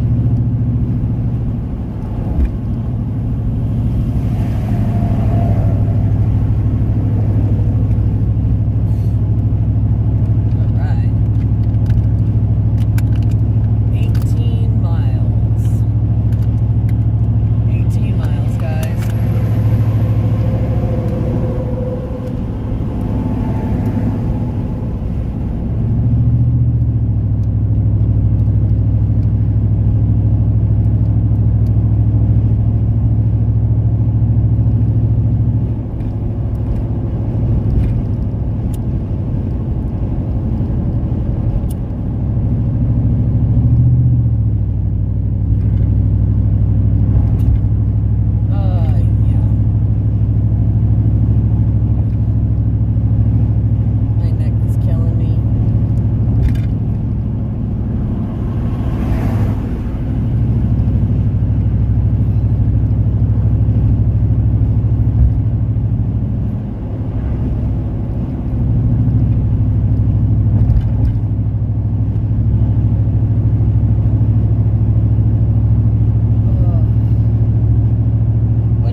Saved it from being a really, really bad day.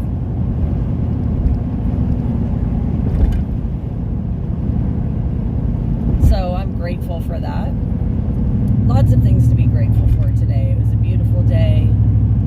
You know, I woke up breathing, sun was shining. Rio was still happy.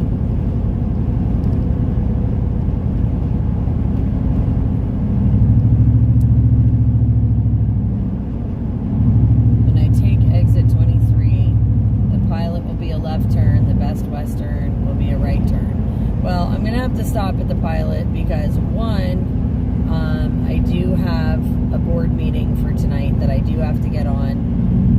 Hopefully, I don't know how long that's going to be, but it's supposed to start in about 20 minutes. So I'm going to have to sit at the pilot there for at least a little bit to do that. Hopefully get another cup of coffee. And then I'll be able to look at my bank account from there and figure out if I have the funds to stay somewhere for the night.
Fun times. That was a little bump in the road.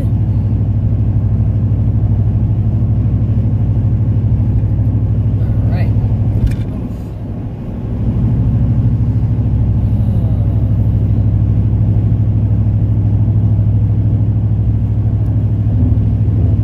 Here we go again. Love construction. Our temperature gauge did drop a little bit, guys, so that's a bonus.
And in all fairness, you know what? Maybe I'll just run the live for a little bit until... Okay, that wants me to go that way, which means that the pilot... Hold up, I missed which way the pilot was. Shut up, girl. Well, you know what? Is there places... There's a gas station over there. Speedy... Oh, it says pilot this way. We'll just go to the pilot. We'll go this way. I saw the sign. Pilot this way. So we'll hit the pilot.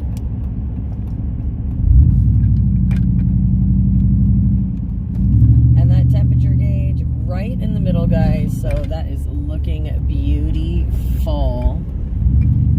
But like I said, maybe I'll just keep running the live for a little bit. Okay. Oh, pilot on the right-hand side. Beautiful. Look at this. This is great. This is fantastic. Awesome sauce, man. Wunderbar.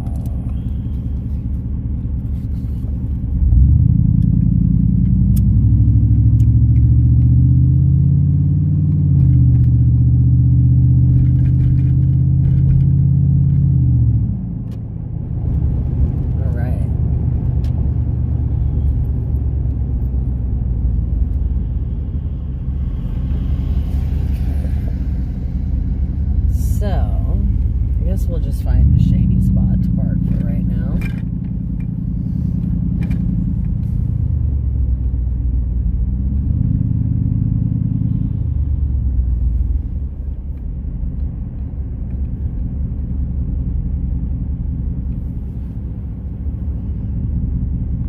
Yeah, we'll just kind of hang out here for a hot minute. And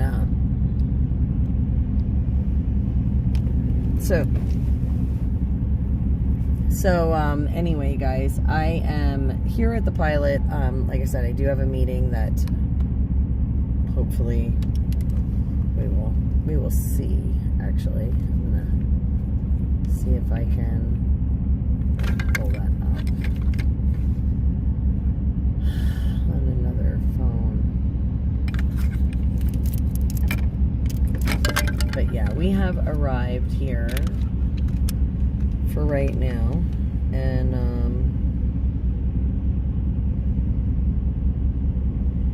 here's the calendar. Is the calendar not on here? Oh, there it is. Like, I know the calendar's in here.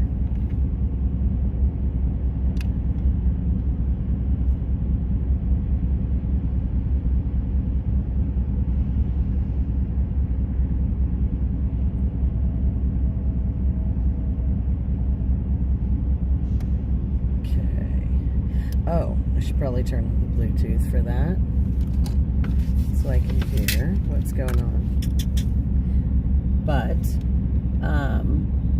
I am going to flip this for a minute. There we go. Let you guys watch the traffic for a little bit there. It's $3.15 a gallon here in Indiana.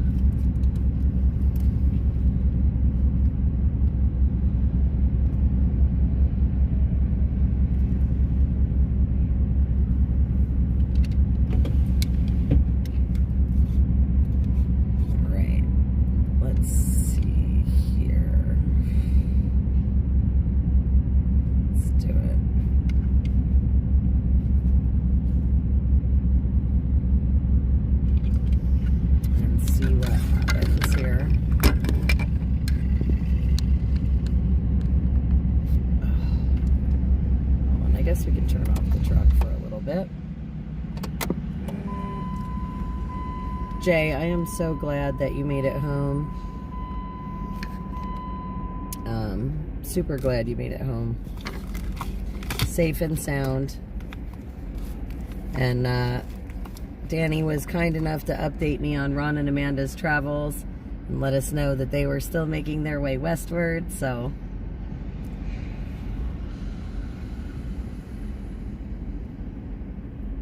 Hello, Kajana. How are you? Welcome, welcome.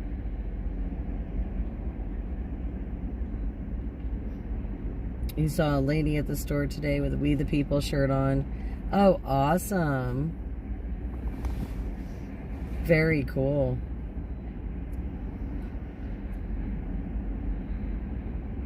Oh, heavens to Betsy.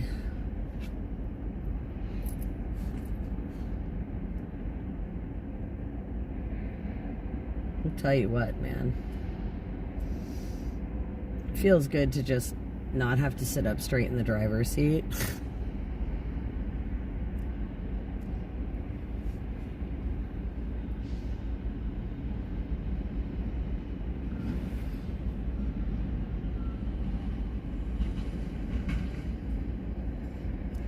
Oh, goodness.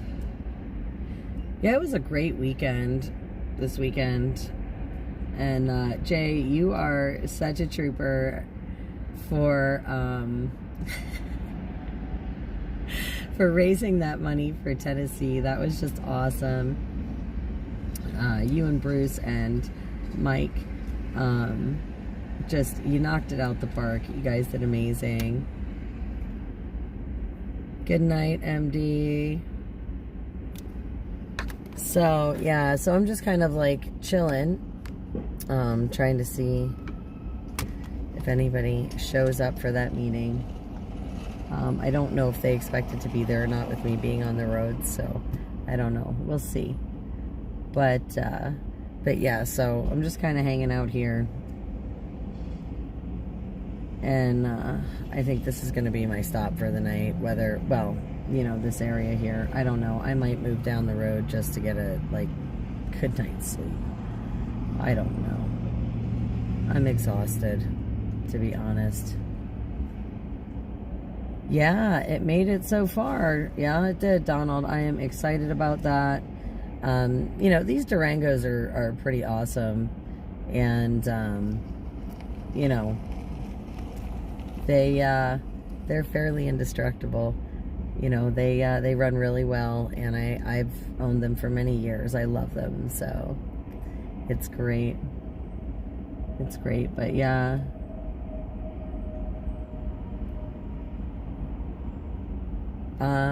I believe today. No, today's Tuesday, isn't it? Yeah, it's a Tuesday. Tuesday, Danny. Don't mess me up like that. That's not right. It's not right. And like Rio, he's like out. I don't know if you guys can see. He's just totally sleeping. No puppy dog roaming around back there. But like, for reference, guys, just so you can kind of get an idea.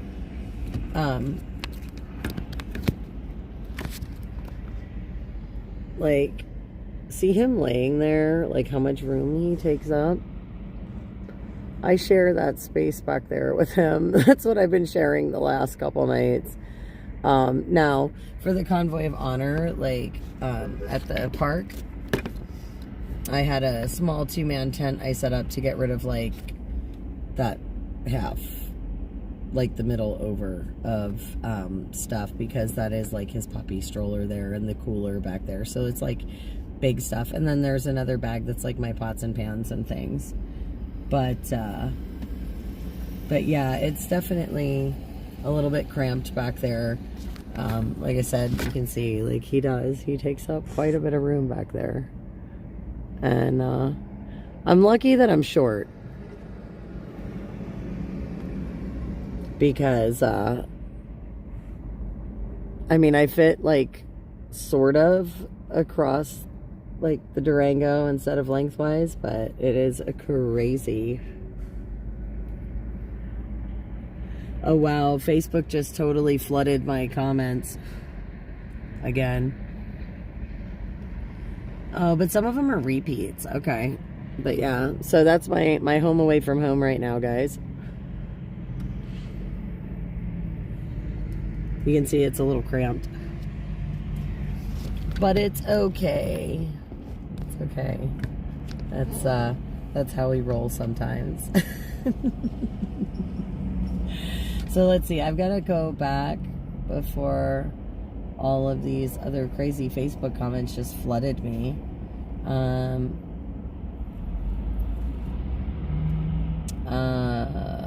I'm trying to just read through the comments. Oh, that's the Facebook ones. Okay. So yeah, Facebook did this random like comment dump on my phone of everything that was earlier till now. It's kind of wild. So it's really nuts. It's just like a whole big media dump. Definitely interesting. But yeah, we're just kind of chilling out here. I'm going to see for a second what happens. But anything you guys want to talk about? Like, we have conversation time, I guess. So what would you guys like to talk about? I'm always curious. I mean, we're on the road here. Is there anything that you guys would suggest that I see that, you know, might be in the area or like on my way home? Because again, that's, you know, we checked out the ketchup bottle that was at the suggestion of Michael, and look, it totally saved my truck today. So obviously, you know, I'm still not opposed to some side trips. I do want to check out the falls in the morning. Apparently they're just down the road, so we haven't missed them, which is exciting. Oh, that happens when you have to refresh your Facebook page. Got it. Okay.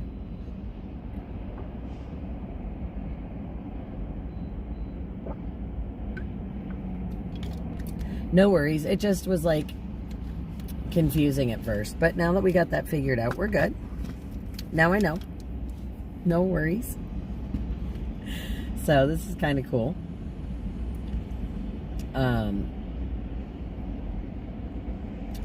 Where's the best spot to sleep in the vehicle that's safe? So generally speaking, I sleep in the back of my truck, and I don't necessarily make it obvious that I'm in here, for one. So that's another bonus. Usually my windows are fairly stacked, obviously, as you can see in the back there. So you really can't tell like who's in, and I do have tint on my windows. You know, but that's how I sleep. I don't know about other people. But you know, that's kind of how I do it. Now I have slept in the front seat of my truck already. That's very uncomfortable. The seat doesn't go all the way back, and oh, you meant like truck stops, etc. Well, you know, that really depends on your comfort level. So some people do the rest areas in certain states. Some people do like truck stops.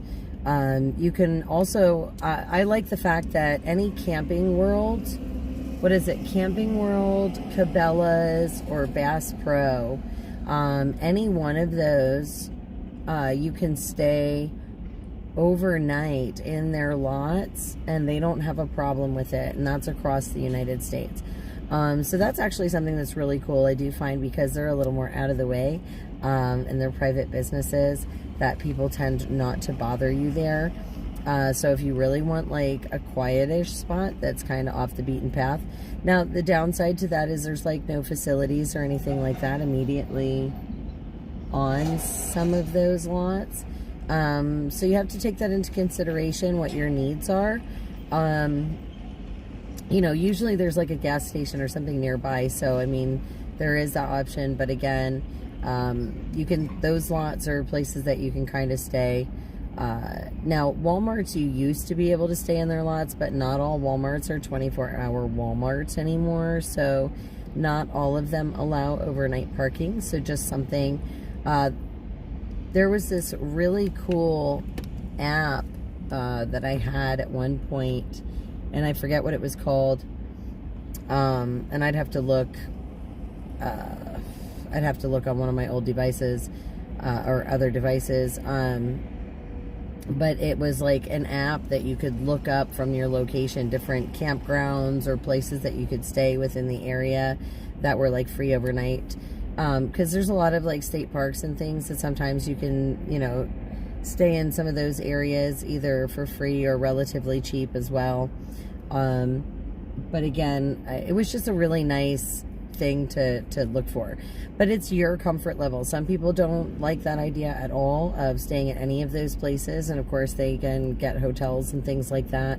Truck stops are nice because they do offer like showers. There's hot food, of course, beverages. A lot of times there's restaurants in there. I mean, they might be a chain restaurant, but there's usually food that's available. And it's not always the healthiest diet or anything. So like, keep that in mind, guys. That's why I like to bring a cooler. I like to bring my camp stove. I like to bring things that I can make myself sometimes, because it is healthier, but you don't always have the time for that either, depending on how much of a hurry you are to get where you're going. So, again, it's a really comfort thing, but I tend to like places that are more well lit. I tend to gravitate towards, you know, like the pilots or the speedways or whatever. You know, sometimes depending on the state, I'll do the rest area, but not all states I'll do that in. You know, and not all states I'll do the truck stops. So it really, as you travel, you just kind of have to go with your gut and see what you're comfortable with. At least that's been my experience. If you don't feel right about staying somewhere, like, don't stay there. Like, it's just, if you don't feel safe, don't stay. That's my best advice anyway. Yeah, and you know, right, take into consideration that you are on the road, and you know, take into consideration your personal safety and whatever items you may have. Know where they are, know how to use them, you know, and know, you know, where all your things are in your vehicle at all times. Now, my vehicle has a car alarm too, so I always, even though I'm inside, I will set the car alarm from inside my truck. So that if someone does attempt to like open the door or whatever, it will set off the alarm, which will obviously wake me up.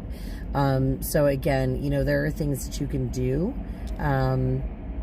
you know, to protect yourself, and you just want to make sure that you're prepared. So again, it's really a go with your gut, and, you know, use your common sense, and you know, don't stay anywhere that you don't feel comfortable. Like, you know, and again, I tend to like more well-lit areas, places that aren't in cities per se. I really try to stay outside of the cities myself. And that's just because I find those areas to be a little less crowded, and I feel better. So,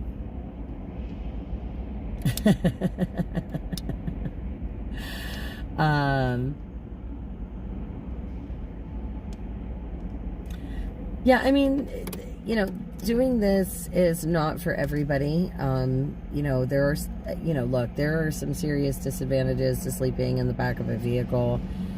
And I do it. I mean, I do it because I can, and because most of the time I have to. It's necessity. If I want to continue making these journeys, if I want to continue covering these events, if I want to continue working on advocating for these grassroots groups that are doing amazing things, and honoring all these patriots that are out there actually working their butts off to make a difference, you know, or if I still want to help communities with, you know, whatever capacity that I can, that all takes time and money and energy, right? And, you know, the more money I can save, like as far as not making those expenses, you know, not having those extra expenses, you know, the more trips I can make. So it's really a catch-22 for me. Like I said, I'm not here to make money. I'm not here to be in a history book. I'm not here for any of that stuff. I'm here because I love my country. I love my countrymen. I love humanity, and I love my freedom. And, you know, I believe that we have certain rights, and my journey started, you know, with this. I mean, I was angry about politics. Don't get me wrong. I've been angry about politics for a very long time, but I was, you know, I was working full time. I was starting a business. My kids were in school, and, you know, I had my home and you know, all of those things going on, and it was difficult to find the time. And I didn't want to take the time away from my family, and I didn't want to take the time to do all of that. And I was annoyed with it, but I was like, whatever. And in some respects, I was just so exhausted. Like, You know, I was sick of it. I didn't want to hear about it. I was too busy, you know, robbing Peter to pay Paul to keep food on the table. I mean, you know, boys are great, but they each out a house and home. And, you know, I wanted my sons to have the best of things that I could give them, and sports and trips and all those things, right? So I didn't really have time to focus on these things, or give my energies to them. But when COVID happened, right? When COVID happened and they were trying to mandate all of these things to us, I couldn't do it anymore, right? Like, how are you going to try and muscle my babies? How are you going to try and tell me what I am going to put inside me?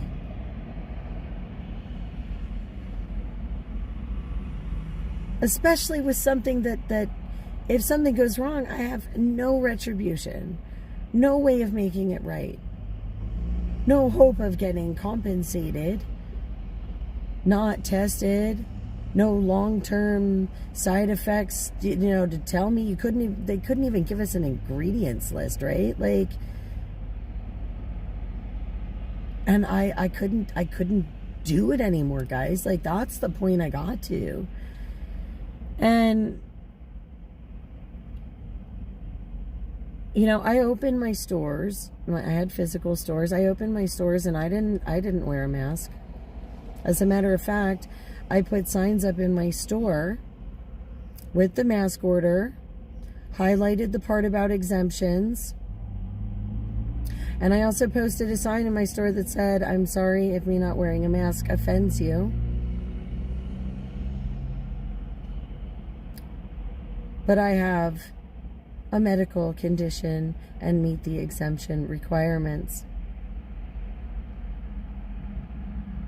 That's what I did. I wouldn't wear one. I wouldn't wear one unless I was absolutely forced. And even then, it was a thin piece of gauze with a wire ribbon to pinch to my nose that was real baggy on my face. My mother made it for me. It was bright yellow, guys. My homage to the stars. And people thought I was crazy, because they're like, "Oh, why don't you just comply?" It is not in my nature to let someone dictate to me a choice that should be mine and mine alone. At the end of the day, I'm the one that has to look me in the mirror, right? I'm the one that has to look me in the eye. I'm the one that has to live in this skin.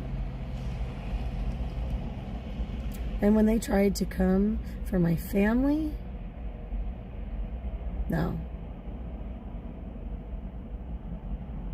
didn't happen anymore. And I started getting activated. It's crazy. I had started following Dr. Shiva, and I think he's a really brilliant man. He's not everybody's cup of tea, I'm not going to lie to you. But brilliant man, 4 degrees and a PhD from MIT, systems engineer, just a brilliant guy. And he was teaching us all about his program Cytosolve and how it worked, and how it took all of the available information out there about every single drug or item or whatever, and it compiled all of that, and, you know, it would piece everything together without having to test things on things, and would give you optimum levels of all kinds of stuff. I mean, it's amazing, guys, and you should really, if you want a good education, if you want something that's really, really interesting, has to do with your health, check him out. It's pretty amazing stuff. And, you know, when he did this march, so anyway, back to my story, he did this march against forced vaccinations, and he did it from the Massachusetts State House to the Kennedy Building during COVID lockdowns. And I went. As a matter of fact, I took one of my sons with me. He wanted to go. And we went together. And we stood together. And when we got to the Kennedy building, we were all standing there, and on a bullhorn, he gave an oration about forced vaccination being a medical assault. And he wasn't wrong.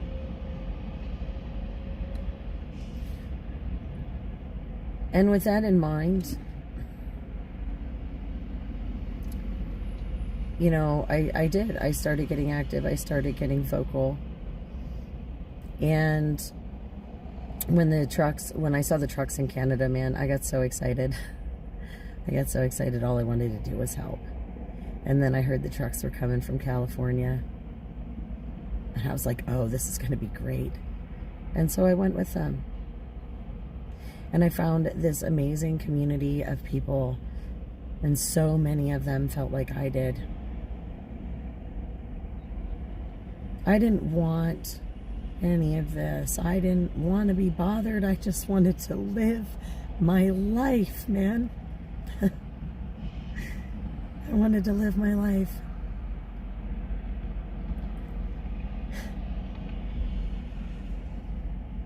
But I couldn't. Like, I couldn't look myself in the eye if I stayed quiet anymore. Because this was just all wrong, and I knew it.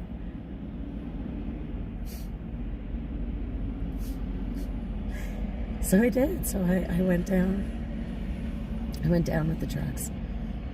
And like I said, I met so many amazing people. And all I wanted to do was help. Because I didn't want to feel ineffectual anymore. I didn't want to feel like I was just standing by. I needed to do something to make a difference because, quite frankly, I wouldn't have been able to live with myself. Not if our kids lose it all, man. I love my kids. I like my kids as human beings, man. I love them to death. They are the best. And maybe I'm biased. Of course, I should be. But they're the best, man. And there isn't anything in this world I wouldn't do to try to make them happy.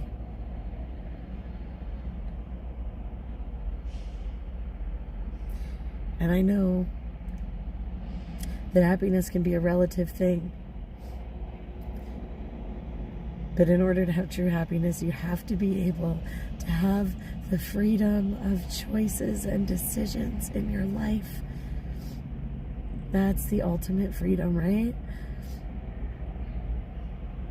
And I couldn't allow these people to take away my baby's rights and freedoms and choices, man. I couldn't do it. Not for my kids, not for yours. Not for any of those babies.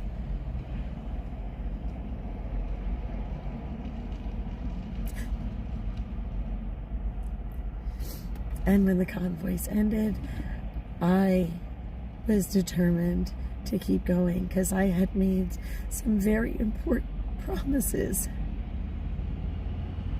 to some really amazing kids in the very beginning. And I promised them that I would continue to go on, and I promised them that I would continue to fight for them.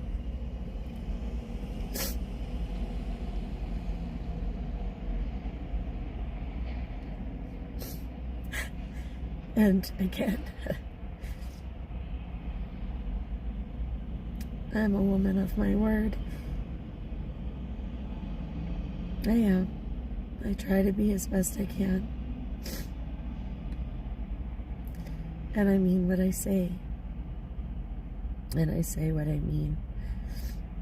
And I have been trying ever since to make sure that we are a voice for those that are, because they're being heard on both sides. Now, I'm not saying it entirely has the same meaning, obviously. There's a bit of a disconnect, but the premise is there. And it could be a start. As long as people can stop putting us in all these boxes and we can work together to make sure that our babies have freedom of choice in their lives, in their futures. And that message has been more important to me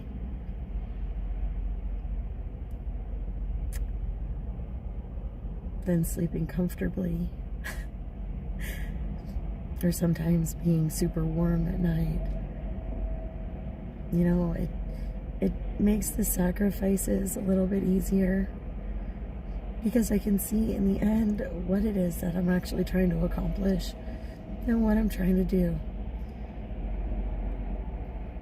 And it's like I said earlier, guys, I always feel such a great responsibility. I'm not kidding. Yeah, I really do. I want to make sure that I represent you guys well. All of you. I want your voices to be heard. I want everyone to see. I want you guys to make friends in this community that we've been building. I want you to know that I'm showing you the things that I can to the best of my ability, unfiltered, so we can all see it together.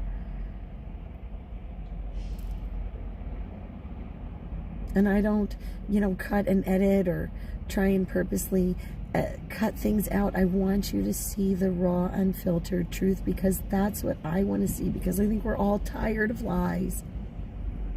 Tired of being lied to. Tired of being stepped on and trampled on. Tired of being told that we can or can't do something in a country that's supposed to be free. No, not me. Not me. You're not going to silence me. So I said they can shadow ban me, they can censor me, they can keep me out of every history book. I don't care. Because I know that I'm doing what I can to the best of my ability. And I am using every resource and trick of the trade to try and get it done. Like I said, I fund myself, man. I use my own money, my own time, my own energy. I put in these long days because I want to bring you guys the truth. I want to bring you guys together. It's an amazing thing to see. And I hopefully inspire others along the way to get involved in whatever capacity, whatever gifts and talents they have. Because it's going to take all of us to help fix this.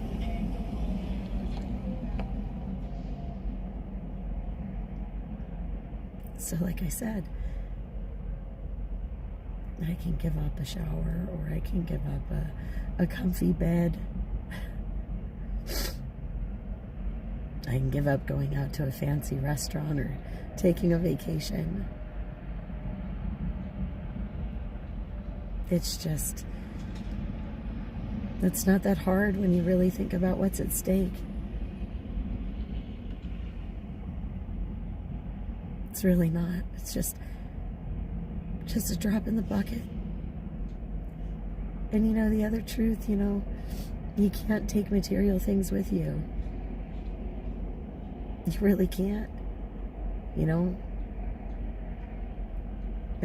all the money in the world isn't going to stop you from meeting your maker in the end.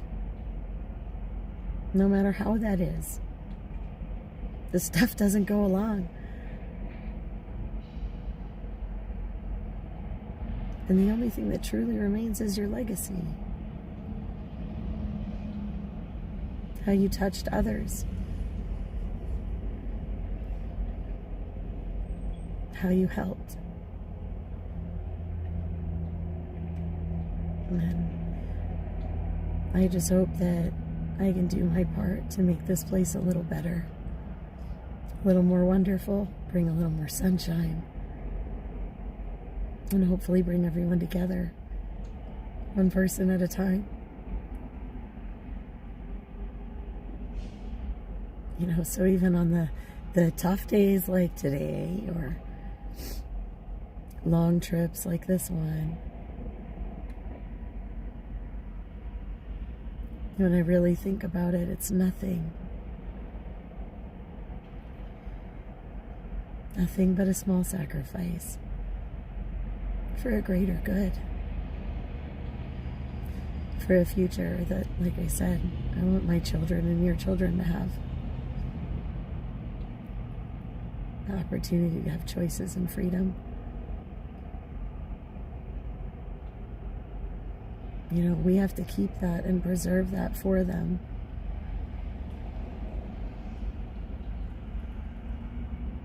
It's our responsibility.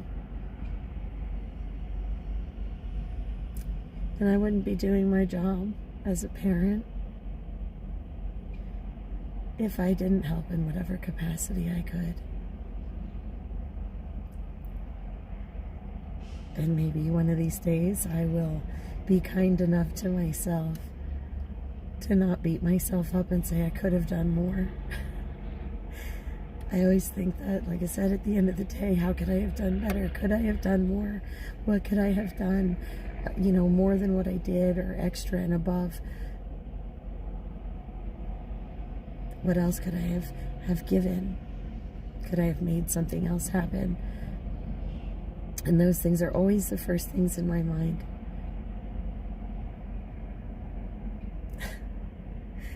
So maybe I'll one day stop being a tough critic of my own. Probably not, but maybe.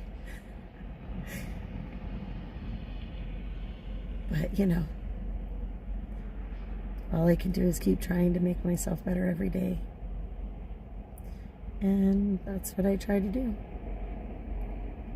A little bit at a time if needed. I don't know.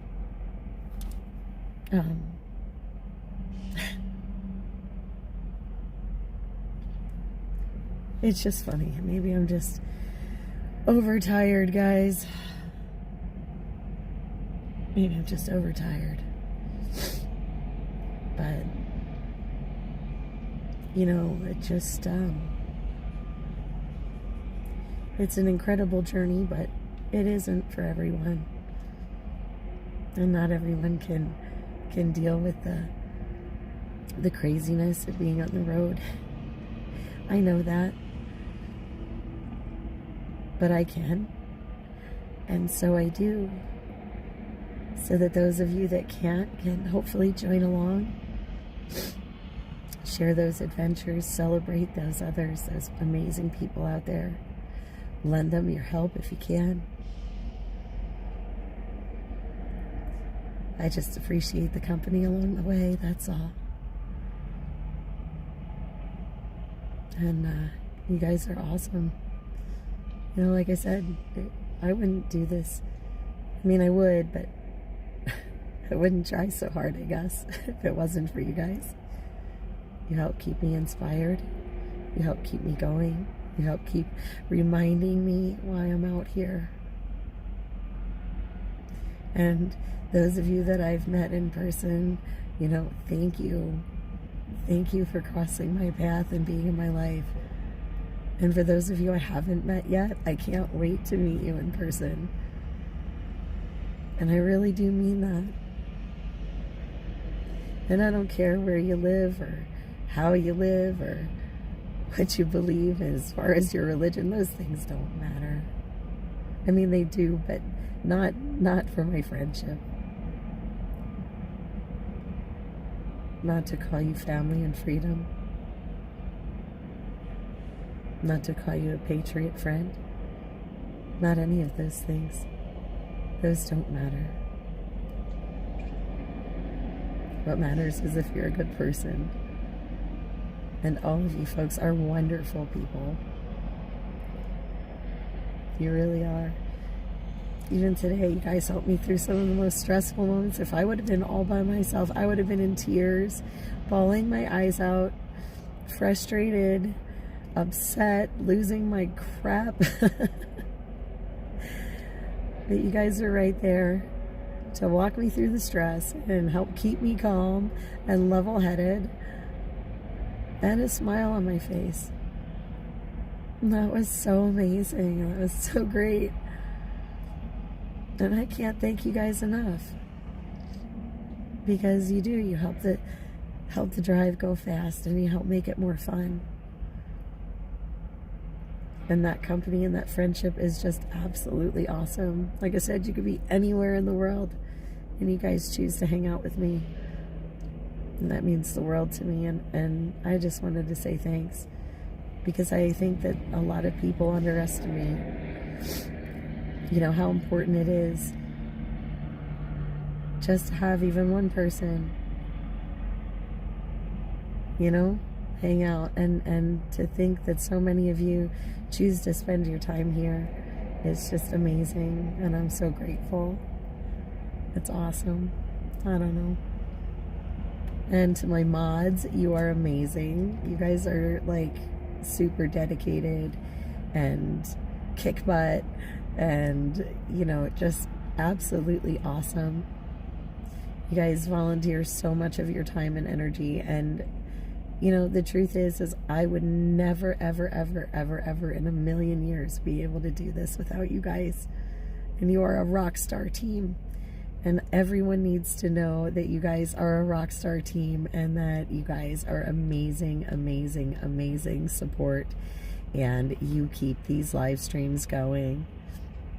You guys are a big part of what we do, and I am just so incredibly blessed to have you as my friends and mods, and have you in my life, and help us on this journey and this common goal. And you guys you blow me away with your support and love, and it is so appreciated. So I just want you guys to know how much you guys truly mean to me, because you're my support system behind the scenes of the communities that we're building, and it's awesome. And I want to say thank you, because it truly means the world that you guys always have my back and you're looking out for me. It really does.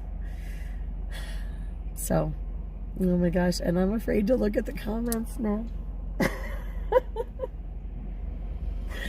I really am. I'm a little afraid.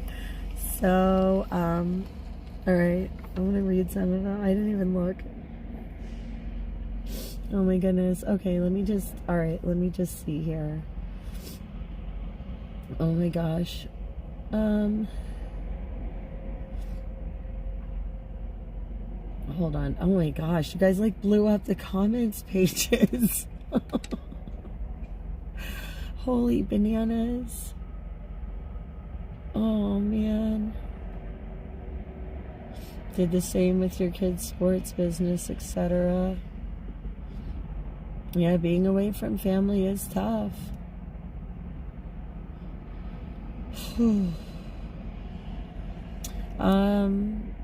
Ma, the person that I was talking about earlier is Dr. Shiva Ayadurai,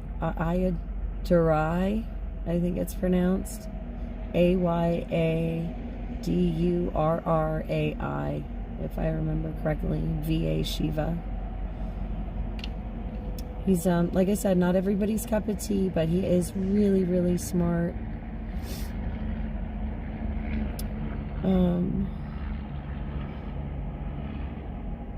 Trump just named Pete Hegseth for defense secretary. Holy mackerel. I'm gonna have to check in all this stuff I'm missing.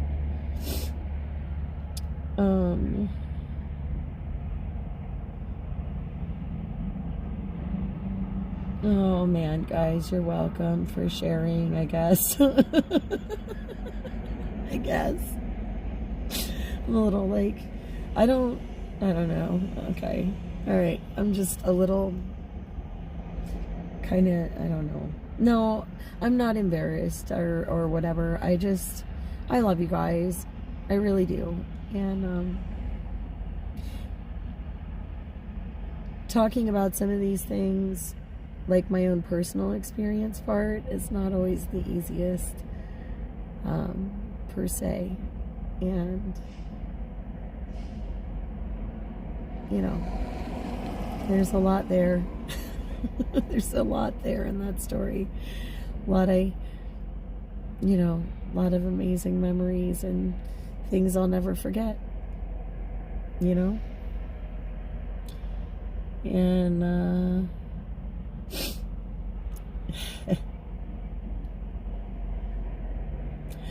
I didn't even look to see if my bag of chocolate survived yet, Ed. I haven't even looked for it, to be honest. I hope it did, but I'm not hopeful at this point. I just feel like it would be about par for today for my chocolate to all be melted. But I will have to look. Yes, the PayPal is under Crowley, yes. Oh man, guys. A pocket of sunshine. Not always. I am not always sunshine, guys. If you think I'm sunshine, don't see me before coffee.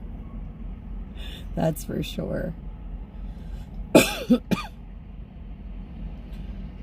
Oh, you are very welcome for sharing the experiences.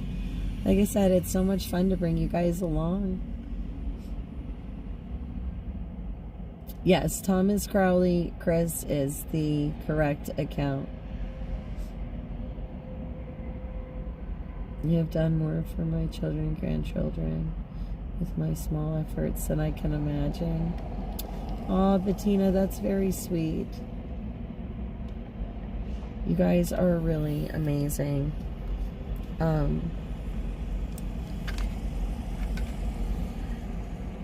I gotta send a message here, guys, really fast.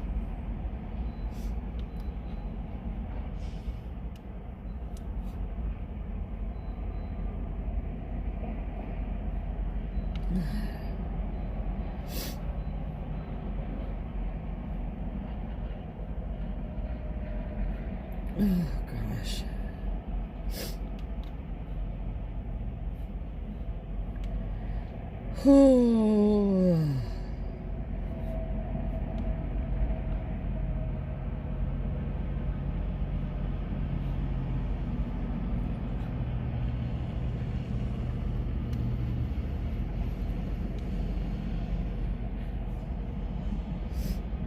Okay, sorry about that, guys. I've just gotten, there's a couple of messages.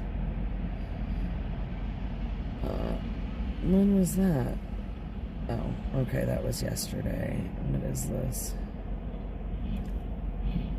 Oh, okay. Yeah, no, I don't want home improvement stuff. Okay. Sorry, guys. I just, with me being on the road, I just needed to make sure I checked those messages. That's the phone I get messages from home and stuff on, and I had some messages sitting there and I didn't realize it until I blinked off of the maps screen so that I could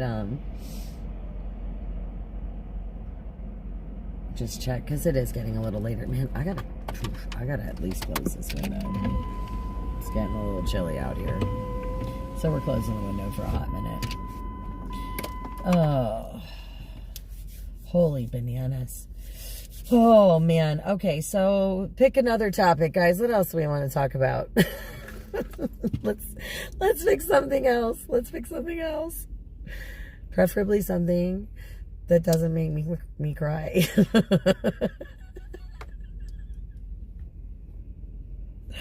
Do we have any suggestions on places we want to go see on our way home? Anybody think of anything, or know of anything cool that we might want to check out?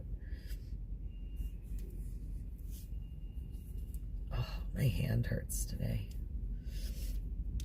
Both of them, actually, because this is the hand I smashed in the car door. This is the finger I smashed in the hatch yesterday. And, I mean, it feels okay. I mean, it's a little tender when I push on it, like, because I smashed it pretty good. And this one is the one I used to open the radiator cap, and it, like right in here, it's bugging me right now. But when I went to check, like, the hose or whatever, Oh man, Chris. Thank you. Thank you very much.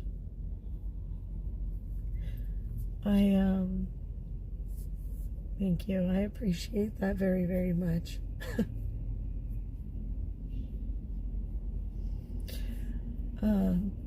That's very cool.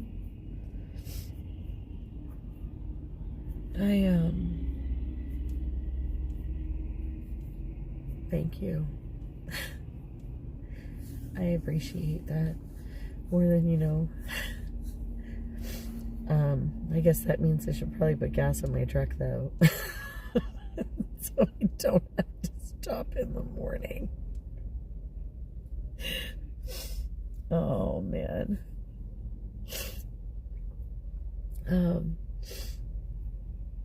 Like I said, guys, tomorrow, the first thing I have on the agenda, and only thing right now, I'll look tonight, I guess, is there's some falls just up the road.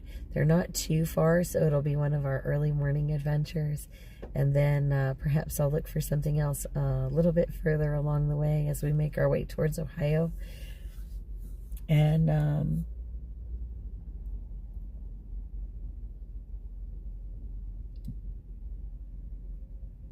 okay, Danny. I'm assuming you mean Trudeau.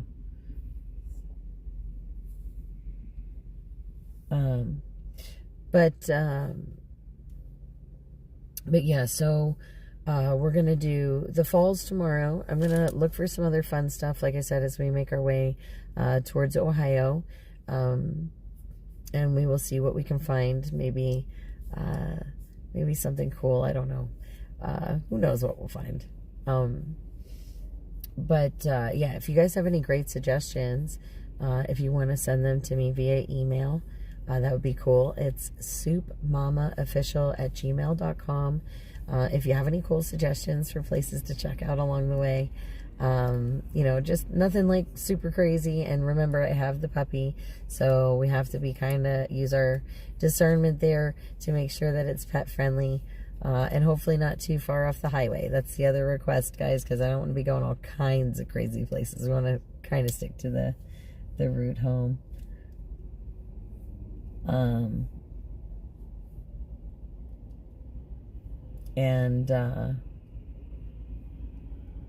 So yeah, target time on the road is gonna be probably around 9 o'clock in the morning again, like we did today. That way we kind of miss all that early morning rush hour, and I get a chance to sleep in a little bit, hopefully. That would be amazing, because hopefully there's curtains I can pull across, and then the dog doesn't know when it's sunrise and can't see anybody outside. That sounds terrible, but it's so true, because he usually wakes me up because he sees somebody else outside walking their dog or something when it's like right at sunrise, and that's just, it's very early. I mean, it's not that early, but it's early enough. And when you don't sleep well and you toss and turn all night, you know, it's a bit rough. So I'm hoping that there's blackout curtains that we can hide the outside and maybe sleep in. That would be so cool. But yeah, so we're gonna try and shoot for a 9 a.m. start for live streaming and getting on the road. I'm actually gonna put fuel in the truck in just a minute, and I'm gonna fill up the tank, and then I'm going to drive over. Well, I'm gonna pull the maps back up because I don't think I took it out. I'm going to try that place that Ed suggested with the pet-friendly rooms. And Chris, I appreciate you so much for the gift of that this evening. It really means a lot, because I am super excited about a bed. I'm not going to lie. It just sounds wonderful to get a great night's sleep and a hot shower. And you know, use some running water that's not in, like, you know, a rest stop or truck stop sink. So that is very cool. So thank you again. You are greatly appreciated.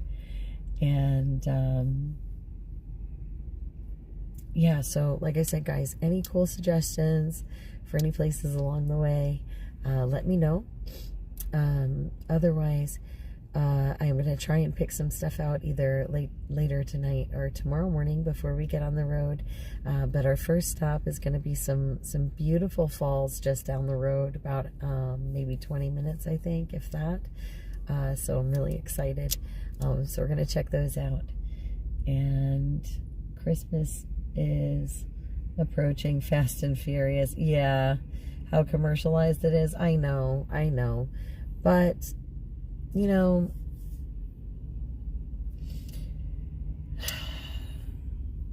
Christmas is a weird time of year for me.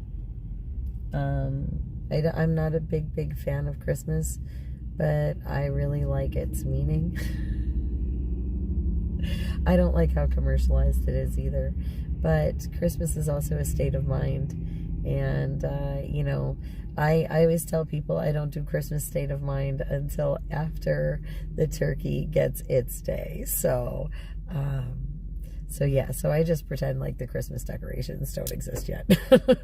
That's me. But anyway, guys, like I said, I am going to put gas in the truck. It is 10 of 8 here in this time zone, wherever I'm at, time zone wise. I'm not even sure, because I know as I make my way east, we're going to end up bumping an hour ahead. So again, it's already 8 o'clock. So I'm going to fill the tank. I'm going to go get that rest since Chris was kind enough to donate that. And I appreciate that so much. And I'm going to go enjoy a hot shower and a nice comfy bed, and to its fullest extent. So I will see you guys again tomorrow around 9 a.m. Be sure to hit your notification bell if you haven't already. That way it'll let you know when we go live, because, you know, it's not an exact time thing, but right around that time. And we're going to have some more adventures on our way home. And I appreciate all of you guys so much. Thank you. God bless you all. And I hope you have a wonderful night. I look forward to sharing tomorrow's travels and adventures with you. Take care, guys. God bless, and we'll see you soon.